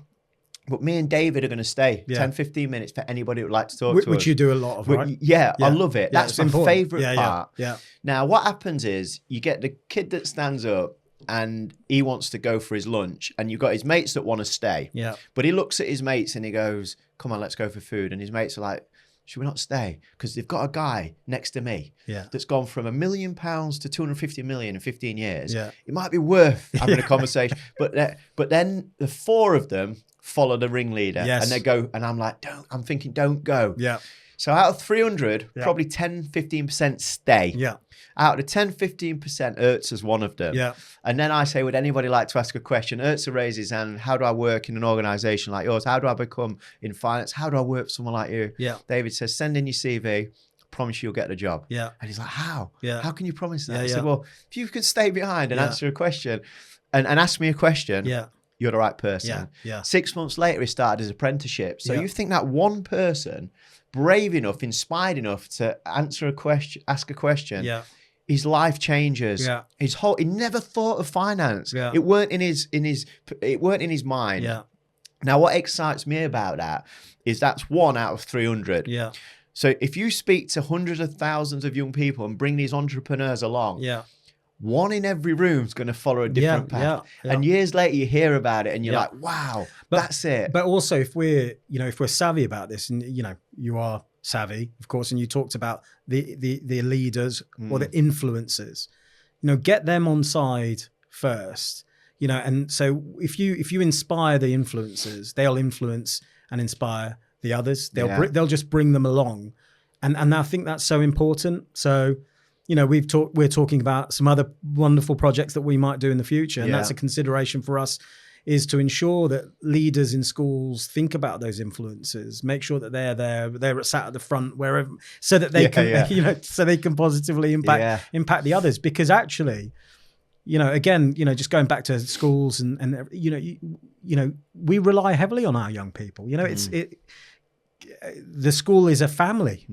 The school is a family, and it's not the top down. We learn so much from our young people. We adapt, we change, you learn from them, learn from our families, our feedback, constructive feedback. It's really, really important. We do it all the time. So we call it student voice. And that student voice helps to shape what we do next. And of course, we ask all young people from a variety of different backgrounds about their experiences. And I'm equally interested in what some of the influencers say. What's your feeling on this and that and so on and so forth. Because they have the voice of quite a large contingent, and some that can be quite hard to reach sometimes. So actually, okay, thank you for, and they got great, and it goes down to relationships again, doesn't it? It's everything's just about that. So much. But the exciting thing is that when a young person or an older person, because I worked with a company recently. They was massively didn't want me there. Very disengaged. I walked in, I knew they didn't want me there. But what the wonderful thing is that 2 hours later, 75% of the room wanted more. Signed up to work with me again. Now they were people in their 30s to 60s that have been that child that's been disengaged, just gone into work disengaged, just doing what they've got to do. You think if a 40, 50, 60-year-old can, after 2 hours, go, I wonder, there might be a bit more for me in this world. Imagine the power of the young people. But the ones that are hard to reach, when you do reach them, it's like an epiphany for them youngsters. There was a kid called Rayan in Aberdeen. I went there, a company sponsored me to go and speak. It was the most underprivileged area in Aberdeen. Real street kids. But the characters that you love. And when you get them on your side, they will carry your bags. They'll do it. They just love it. And there was a kid called Rayan, and he was 15. And he was just about to get thrown out before I'd even started. But they, instead of throwing him out because of his conduct, they moved him to the back of the room. And his mates were over here. And so now he's fuming. He's not happy. And he wants everyone to know he's not happy. And I could see he weren't happy. So before I started and everyone's coming in, I walked over to him. I said, are you okay? He's like, no. Moved. And I went, okay. I said, I promise you now, over the next 45 minutes, I'm going to do all that I can to share a few things with you that might be worth listening to. If not, it's not a problem. But will you let me know how I get on? He's like, all right. So I think he's starting to listen to me a bit. So I start and I catch him. When someone moves to see you when the heads are in front. So he starts listening. I finish my piece. I introduce the entrepreneur, comes up. And then what I did, I went and stood at the back near him. Now, at this point, he's sat there. There's another boy sat next to him. Teacher sat there to make sure that, they're controlled. And I'm stood up now. I leant against the wall. And I looked, and he looked at me, and he went, do you want to sit down? Just, but that one thing, when he looked at me, he went, do you want to sit down? And he pointed to the seat where he was sat on. And I went, is that okay? Because I didn't want to say no. I want to say, is that okay? And he went, yeah. And he went, miss, move up one. Mate, move up one. He moved up one. He went, sit here. And I thought that quality within him to go from wanting to exit to offering me his seat was incredible manners. Lots of adults wouldn't do that because they'd be too shy to ask, do you want to sit down? So I finished the talk, comes to the front. He's like, Luke, how do I focus more on my sport? Like, what should I be doing? What should I be eating? And I'm like, follow Cristiano Ronaldo. And we're talking about this stuff. And I signed him a book, To Rayan, Best Wishes, Luke Staton. And he went. And I thought to myself, in that moment there, that that quality that he showed to me, that's the quality of an Urtzer that wants more but don't really know where they're going. Yeah. If he can offer me a seat as an adult, Yeah. when he's been in that state of mind, and I thought that was a real beautiful thing. Yeah. Hence why I love these conversations with you, Yeah. because you're doing on such a grand scale of what I would love my children to walk into every day. Yeah. All them opportunities you're providing, of all them clubs and all them see the world, dude. I mean, going to a fancy restaurant as a year 9 student, unheard of, isn't it? Well, I bet lots of them have never been into a restaurant like that. No, they wouldn't have done. And that crosses the socioeconomic divide as well, because it is a really posh restaurant, but great opportunity for them. But it is about creating those opportunities and looking for it. I mean, in year 7, we do something called survival days, where we take the young people. We're so close to the New Forest. Would you believe that, lots of young people have never been to the New Forest, even though they live 20 minutes drive away, right? New Forest, one of the most beautiful places, not just in this country, but across the world. I mean, it's stunningly beautiful, and close to Bournemouth, you've got Hengistbury Head, it's just stunning. Haven't been there, right? Again, opportunity, okay? It's about opportunity, lack of opportunity. It might be intentional, lack of care, or more often than not, it's just time, just not having the time to do it. So we take them to the New Forest, year 7s, big coach. I still remember the first year we did it. The idea was we're going to take them to the New Forest, and we're going to take the whole year group. We're going to take them for a big walk. We're going to light a fire. We're going to do s'mores. We're going to orienteering, the whole shebang. Again, it's all about bringing them together, team, all the Cantell and power skills. That's, again, remember the spine. So first time we did this, one of my assistant head teachers, Haley, she phoned me and Haley, I can't hear you. She said, no, the kids are screaming. And I thought, God, why do we do this? So all those reasons, everything that we've just talked about, I'm thinking, oh God, why do we do this? And she said, no, it's not bad. They've just seen a horse. And of course, the New Forest got wild horses, and they're all going mad because they're worried about the horse. So all these kids that they've never seen the wild horse before, and it wasn't all of them, of course, but quite a significant majority of them were going, the horse, someone stop the coat, and that's what they were worried about, this wild horse. Yeah. And of course, then comes the education. Well, this is the New Forest, and actually there are wild horses, and this is where they're from, and this is where they can roam, and actually they can't go past this area because of this and that, and that's education, and that's the power of education. And the kids love it, and the kids absolutely adore that day. Actually, and you're showing them things, fantastic, aren't you? That you don't know what's out there until you see it. It's just unbelievable, the power of going somewhere. And it's not just about there; it's about going there.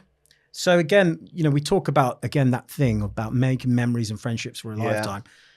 I say to every young person, it's not just about what you do when you get there. It's about, how you're getting there. So you're probably going to be sat with someone that you've never sat with before.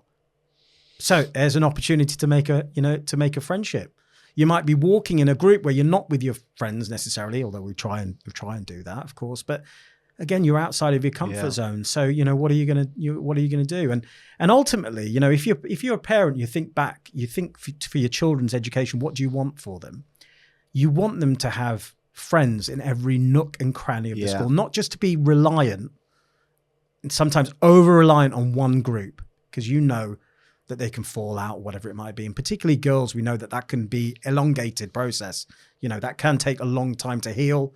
Whereas boys, it's just sort of, a few days' time, it's sort of forgotten. Do you know what I mean? But actually, either way, it can become quite toxic if you're over-reliant on one group.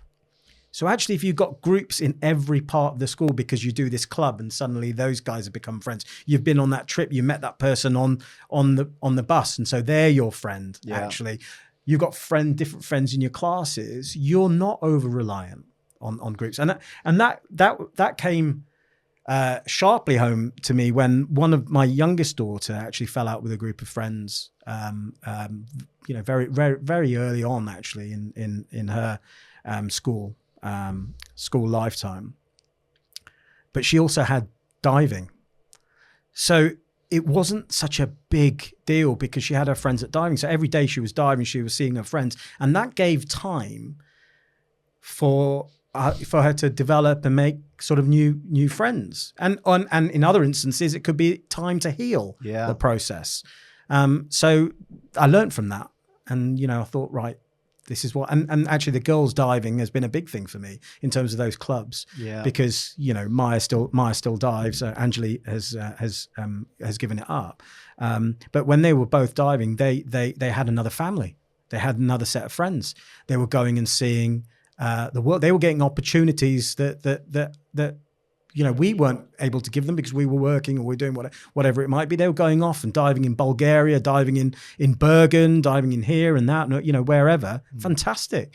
And I just thought to myself, well, okay, we're fortunate because we can give that to our girls. Not everyone can do that outside of school, but why don't we create it in school? Yeah. And the vision has always been that that I don't want any parent sending the young person and thinking, well, what would it have been like if I sent them to the private school down the road?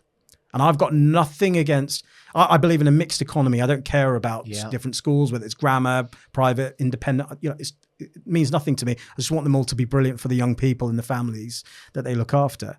But for me, it was just about never thinking that. Just being grateful, actually all of us being grateful that we're associated with a wonderful place. Yeah, and I think the stories that the kids come back with to share to others and talk about, something to talk about when they walk home that evening, isn't it, with their families, rather than, I've just been to school. It's like, I actually went to the forest, saw a horse. Yeah, then they get good at storytelling. I did fine dining. I did this. I mean, the trips that we've run for the last 2 years, NASA, it's been incredible. But that's come from the children because our STEM club was oversubscribed. And it, again, brilliant people, right? So Stephen Fuge, amazing science teacher, runs the STEM club, puts so much into it. Incredible guy. Just said, right, NASA, we're doing it. And I was like, well, yeah, okay, let's make it happen. Oversubscribed, so much so that, which school runs NASA trip 1 year and then does it the year after? We had to do it because it was so oversubscribed. Amazing. Brilliant, brilliant. And those trips and visits, often the simplest ones, i.e. 20 minutes down the road, they can be life-changing. Don't underestimate it. Yeah. So for you then, personally, what's an ambition for you that you've got for yourself, or dream that you've got, or where do you see yourself moving? Because you've done so much already. Yeah. You said 48 years of age. Yes. Working incredibly hard, loads of energy, full of passion. You can see that, and enthusiasm. Do you have a plan of where you're heading, or are you just each day at a time? What's something for you that you're striving towards? So, Luke, you know that I'm involved. I've got quite a few non-executive roles: Hampshire Cricket, University of Southampton, Education Business Partnership, and it's all fundamentally about two things: leveling up social justice, bringing communities together, developing empathy and understanding. What's our civic responsibility? Sport. I love sport. So Sport England. So I'm also one of the trustees of the charitable arm of Sport England, where we're responsible. Actually, you'll know these places, or at least one of them: Lillishall, Bisham Abbey, Pinsent Redgrave Rowing Centre, Plassey Brennan. It's the National Performance Centre. So we oversee with the trustees of those. And again, it's just about, my question is, well, are we getting this group? Are we getting that group? How representative is it? Or what are we doing within the communities of those areas that we serve? So it's about all of those things. It's about young people. It's about connecting businesses more with young people. And I love doing all of that stuff. And fundamentally, I love being a head teacher. I love being head teacher of Cantell School. I'm constantly challenged every day. I love what I do. And although, I've had some people contact me about becoming CEOs of large trusts and things like that, national director of education, stuff like it takes me further away from what I love doing. Yeah. And what I love doing is being around young people, supporting their life chances more directly. You'll do that as a CEO, but you'll do it indirectly on a mass scale. Well, I believe my sphere of influence is probably better served by doing it in the non-executive roles that I do, which always invariably has a benefit to Cantell, by the way, as well. And then continuing with the role that I love, that I fell in love with, nine years ago. Next year and the year after, will be sort of 10, 11 years in, and not at all bored by it at all. And of course, outstanding. Some might say, "Oh, you've achieved outstanding. What next?" Well, we just carry on. Yeah. Because okay, we've got the years 7 to 11 now, then we'll have another set of year 7 come through, and then another set, and then another set, and so the challenge still remains. So I think continue to do what I'm doing now, which I love, and sort of those non-exec roles, making sure that I make equally as much significant impact there. Some of the stuff I really thoroughly enjoy. I mean, I'm a cricketer. I love cricket. So being involved with Hampshire cricket is amazing. We set up the first ever inner city cricket academy, where we're bridging the gap between recreational and elite cricket for some of the most disadvantaged groups and underrepresented groups. We know that cricket is one of the most elitist sports out there, along with rugby and hockey. So a lot of young people haven't made it through when they should have made it through. Yeah. Okay, we need to look at that. We need to change that. But it's also about bringing communities together.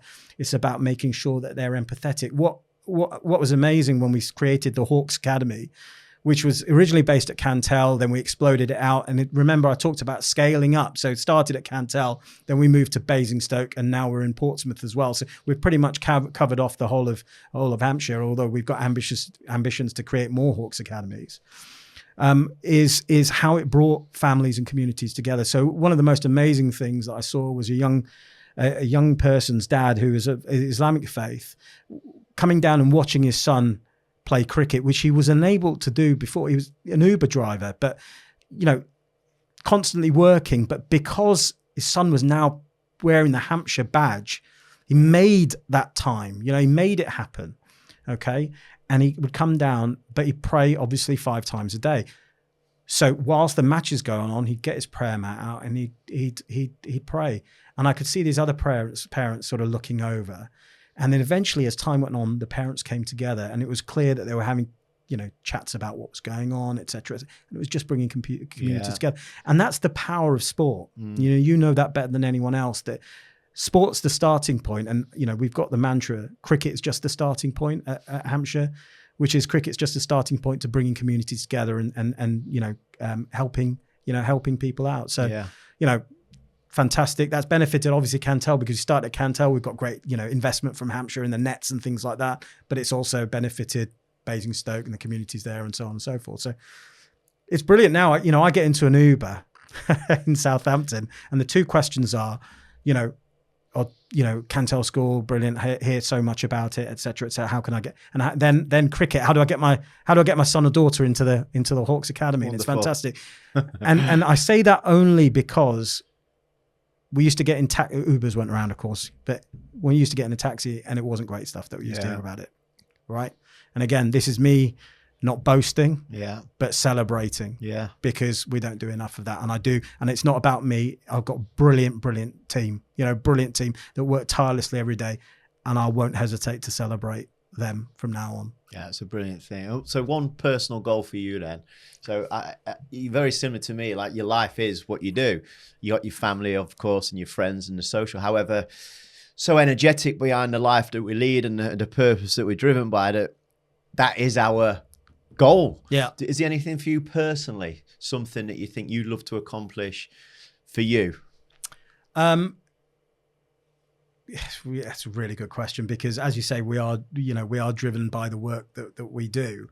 I continue to be very ambitious for my family, for my daughters, and ambitious by that, I mean, I want them to lead happy and successful lives, whatever they choose to do. So I'm constantly very ambitious for them, but it is just going back to that ambition for the community, really. Yeah.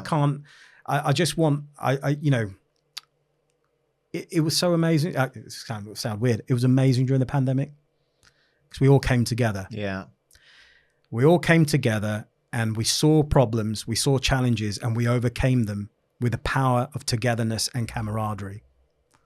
No problem, no challenge was too great, including, a pandemic that we hadn't seen for hundreds and hundreds of years, right? Yeah.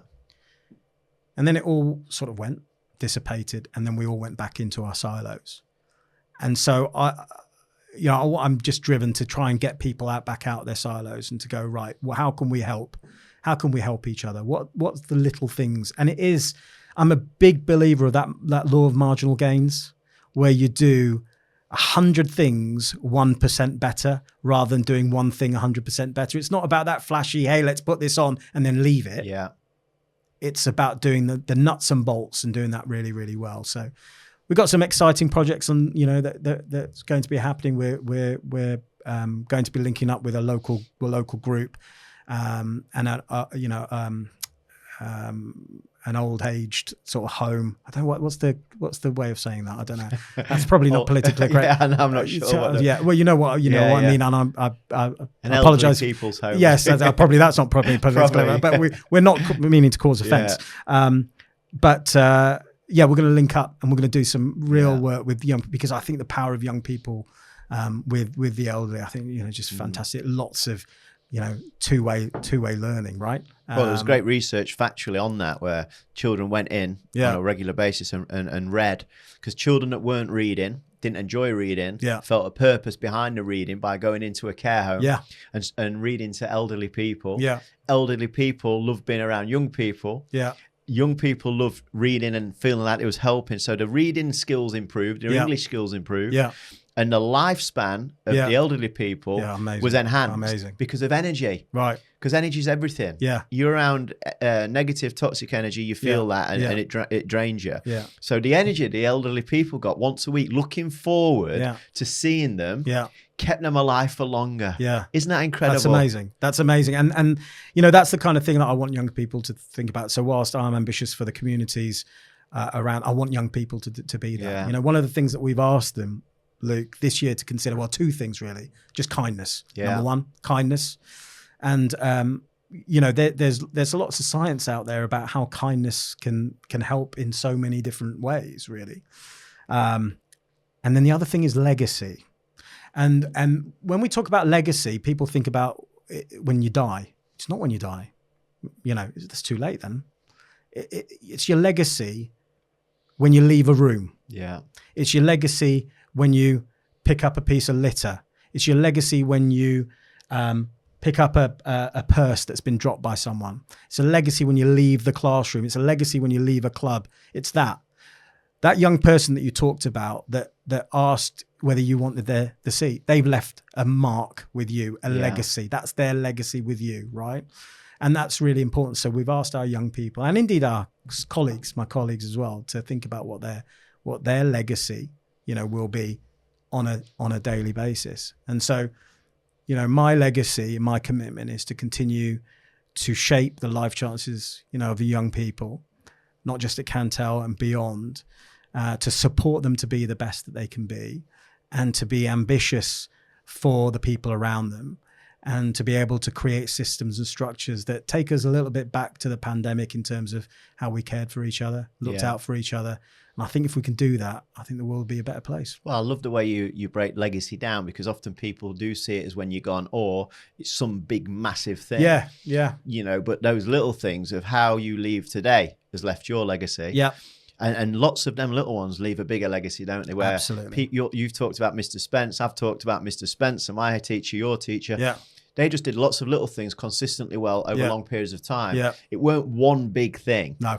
The one big thing was lots of little things stacked up. Yeah. And I think that's the same with young people. Just start with that one thing. Start with getting on school on time. Yeah. Then wear the right clothes. Yeah. Then speak to the teacher in the right manner. Yeah. Then say thank you at the end of the class. And gradually stacking them good behaviours up, they become a more rounded person. They find that they actually enjoy being that person. That Rayan, isn't it crazy? This is years ago, and I remember his name. I spoke to tens of thousands of young people. I remember him because of that moment of kindness. Yes. So think of how many people could remember us because of our kindness too. Yeah. And it's been really inspiring sat listening and talking to you, because, our energies are very similar. We've got lots of synergy there. We're driven by helping people, and the greatest gift in the world is helping someone else, because it really does help you too. It's like a mirror effect, isn't it? Yeah. And when you asked me to join your mission of inspiring Southampton, you think about that. When you called me and said, Luke, got a connection at BDO, one of the biggest financial organisations in the world, interested in discussing a project with you. Like, you and I didn't even know each other that well then. I travelled 5.5 hours on a train I had a 2-hour meeting, 5.5 hours back the same day. Yeah. People like, are you crazy going all that way for a meeting? Yeah. But I felt something because of your energy. And if your energy wasn't there, would I have gotten a train? I'm not so sure. I'd have tried to do a phone call because you're not, it's a lot out your life, isn't it? But £500, 14 hours later, I come and meet you, sit with the, and like that one moment there of your energy being shared to me over a phone brought me to Southampton. Now we're working with all the schools. Yeah. And you've got such a real powerful, infectious way of connecting people to opportunities for the greater good of helping young people's lives prosper. There can't be a greater legacy than that. And you're doing it in Southampton, but you're doing it further afield. Everything you've always said to me, what we start here, I want to scale it. Yeah. Because you're clearly excited about the potential of helping more people from all different walks of life, all over the world if possible. And we say over the world, why not though? Why not? Absolutely. But let's not forget that you took a risk and I took a risk, right? And we've been talking about that as well. Yeah. Because you were essentially going to speak to thousands of young people in Southampton based on 1 or 2 conversations with me. But tell Luke the impact that you're having across, and I didn't hesitate at all. And what you've done is yourself create a legacy within Southampton of connecting with not only young people, with lots of members of staff as well that will remember you. And of course, this isn't your last foray into Southampton. There'll be lots more happening undoubtedly with us working together. Lots of things, lots of memories. But when I came to your presentation, one of your presentations, there was a young man, and you asked the question, what would you want for the future? It's one of those things that you finish off with. And the level of engagement that you had from some of the hardest to reach was amazing. And you could hear a pin drop, right? And this young man said, I want to get a place where my brother doesn't have to sleep with my mother. In any other environment, that would have caused ripples of laughter because they would have looked at it in a different way and laughs and giggles and things like that. But not one sound other than the fact that they were in the moment. Yeah. They were in the moment, every single one of them thinking about the question and what they wanted for the future for themselves or their families. And that young man saying that, who doesn't really say a lot, for him to come out and speak from the heart and say that was incredible. Yeah. And so what we set out to do together, which was inspire young people and then inspire them to the world of work through BDO, it's amazing. And lots more to do and lots more to achieve. But for that young man, I won't mention his name. Begins with N. I know his name. Yeah. Okay. Right. I won't mention his name, but you fantastic. So an add on to that story that I'm not sure if I shared this with you or not. I remember his name and I remember his words. He wanted to become, I won't say the sport just in case he listens to this, but begins with R. Yeah. Wanted to become a professional sportsman, not just because of the sport, but what the financial gain would help his family for that purpose. Yeah. So one of the schools in Southampton that I went to, you may have been talking about Luke, who's now, I thought that earlier, but I didn't want to interrupt you. Yeah. So Luke, the PE teacher who was at Cantell, is now at another school. Yeah. And the school I went to, he approached me and said, Luke, I've just got to share this with you. He said the individual that stood up at Cantell and spoke about that, he's now in a development squad. Yeah. And I asked him about you and your presentation, and he told me what he'd said. Yeah. He shared it with me. Yeah. And he said the power of him sharing it with me is that I know he's got that drive now. Yeah. And he said, and sometimes he finds it challenging to be committed to because of life. Yeah. But I know it's not because he doesn't want it. It's because of circumstances. Yeah, so the empathy that he's got from knowing that is really powerful. Yeah. And he shared with me that he was unfortunate to not get into the squad, however, turned up for the next opportunity. Yeah. And them moments are just so, I mean, you've remembered it, I've remembered it, we've remembered his name. Yeah. And to remember people's names when you speak to thousands isn't easy. But when they say something, I mean, just you telling me that, I got emotional listening to you there, because I can remember him stood there. Yeah. And the beautiful thing about that is that you mentioned there about the respect in the room, that somebody at that age is prepared to share such vulnerability with such incredible driven within ambition. Yeah, but didn't overthink. No. Didn't think, oh, how do I say this? How do I be, you know, just said it. Yeah. Which others could have just laughed about, giggled about, oh, haha, you know, that happens, does it? Not a single one.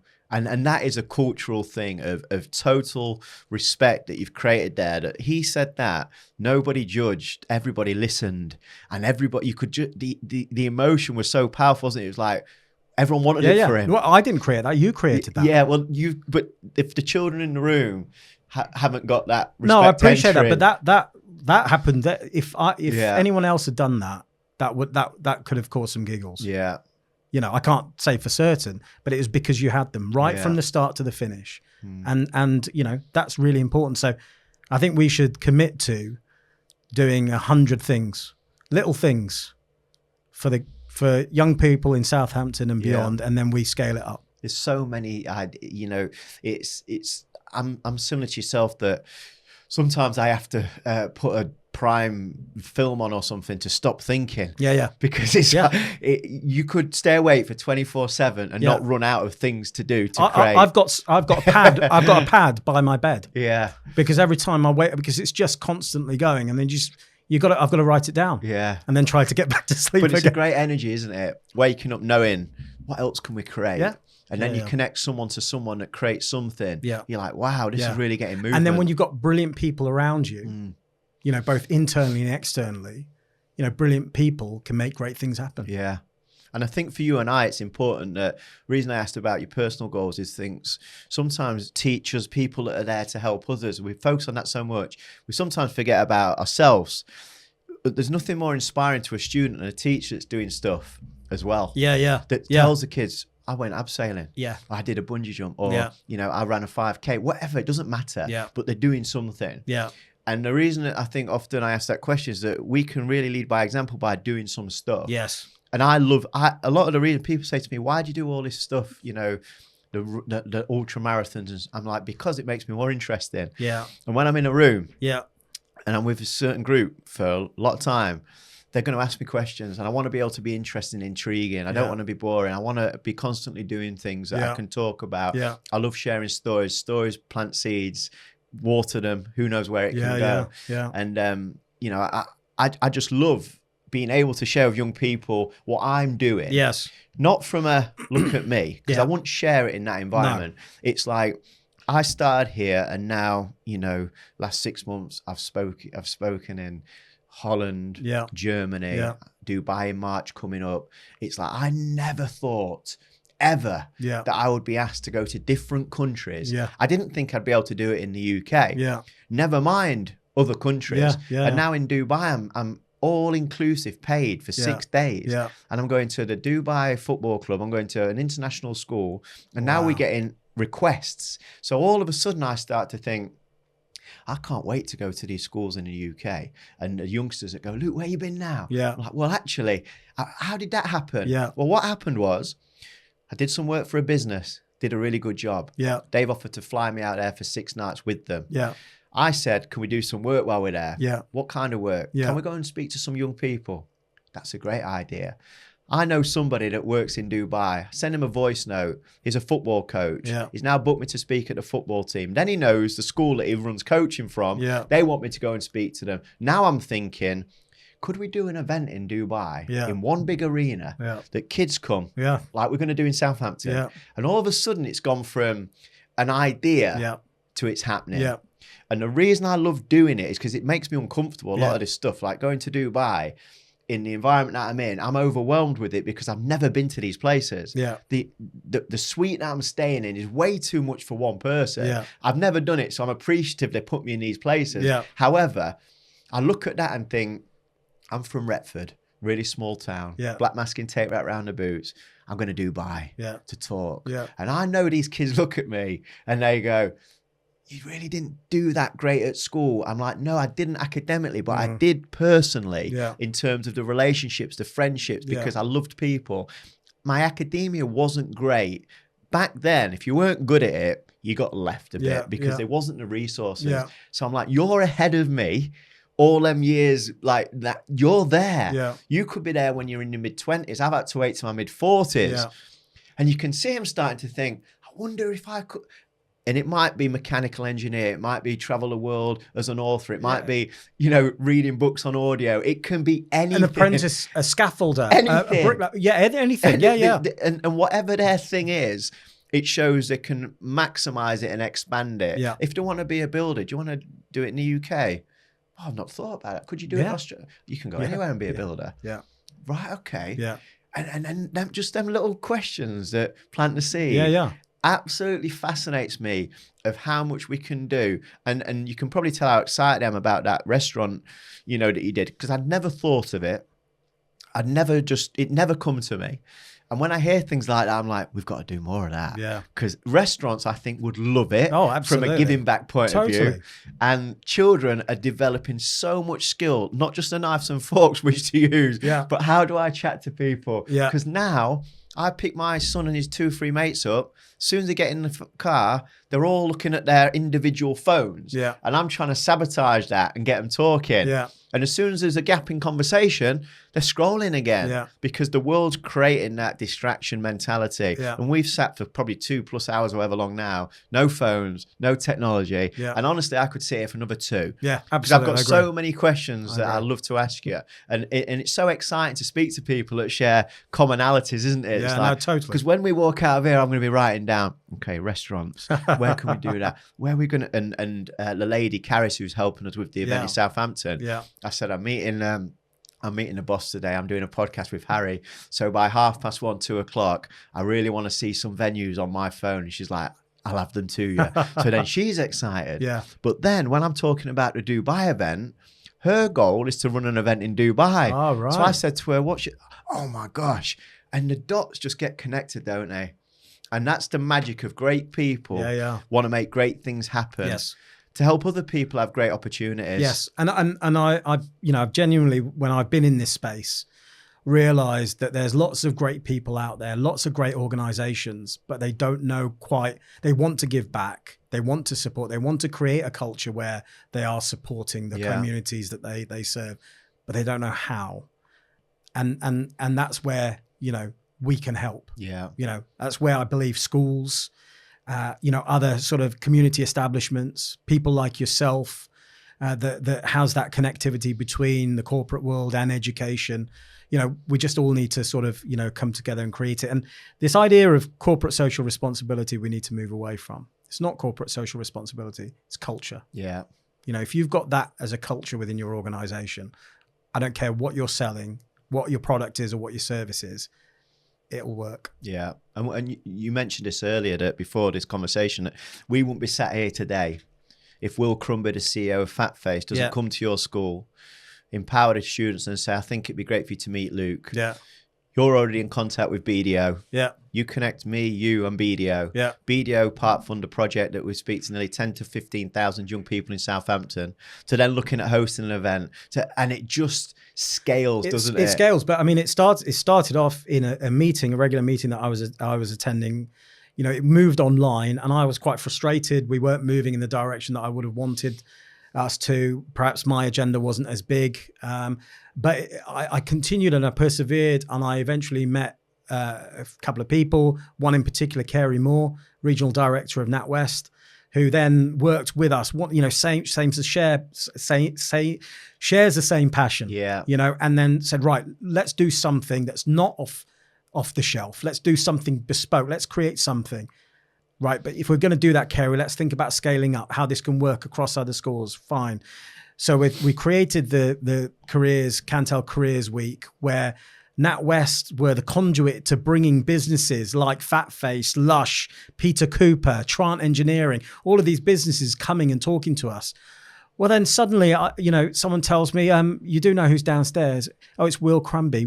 Right, I think I've heard that now. Yeah, he's the CEO of Fatface. What? What Will Crumby's got, yeah. And how amazing is that, right? So Will Crumby, who's the CEO of Fat Face, one of the largest, clothing retailers, multi-million pound deal with Next, right? Recently, doing so well, has come in, taken the time to speak to groups of students. Amazing. And then great. You think, I need to meet this guy. Yeah. So I go down, introduce myself, bring him up to my office, have a chat with him. We then connect via email. He sends me this thing which he always talks about, which is the art of possible, right? Yeah. He sends me that, and I think, right, this guy is someone that I can absolutely work with. I know that he'll want to help us and help other institutions with young people. And he says to me, right, you've got to meet this guy called Luke. I think, right, okay. So then we had a call, and then it started from there. Then yes, I had a connection with BDO, Paul Eaglan, managing partner at the time, fantastic guy, wanted to help, came down, got the local guys from BDO, Steve and Joe, and then the art of possible was created. But, the story of that is just, connections are very important in creating things for the future.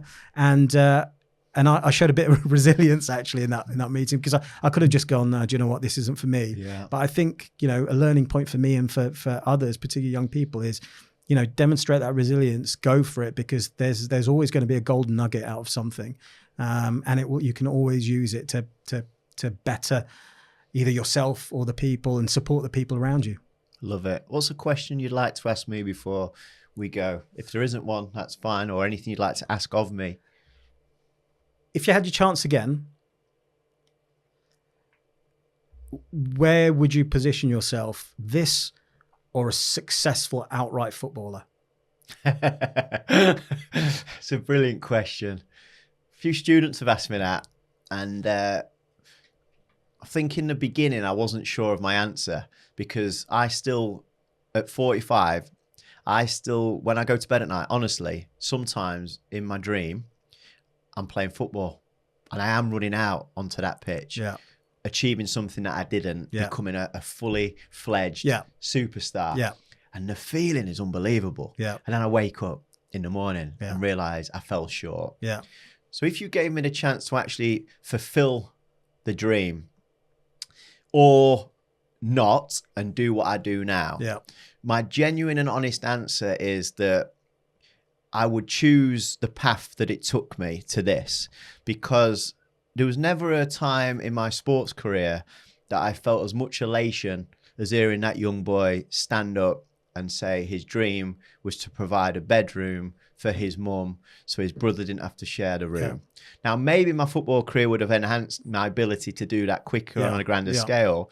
However, I'm not so sure I would have done, because you're so focused on yourself. Yeah. Maybe after sport, I could have utilized it. And I always liked helping people. So I would like to think I would have done good with the money and the profile.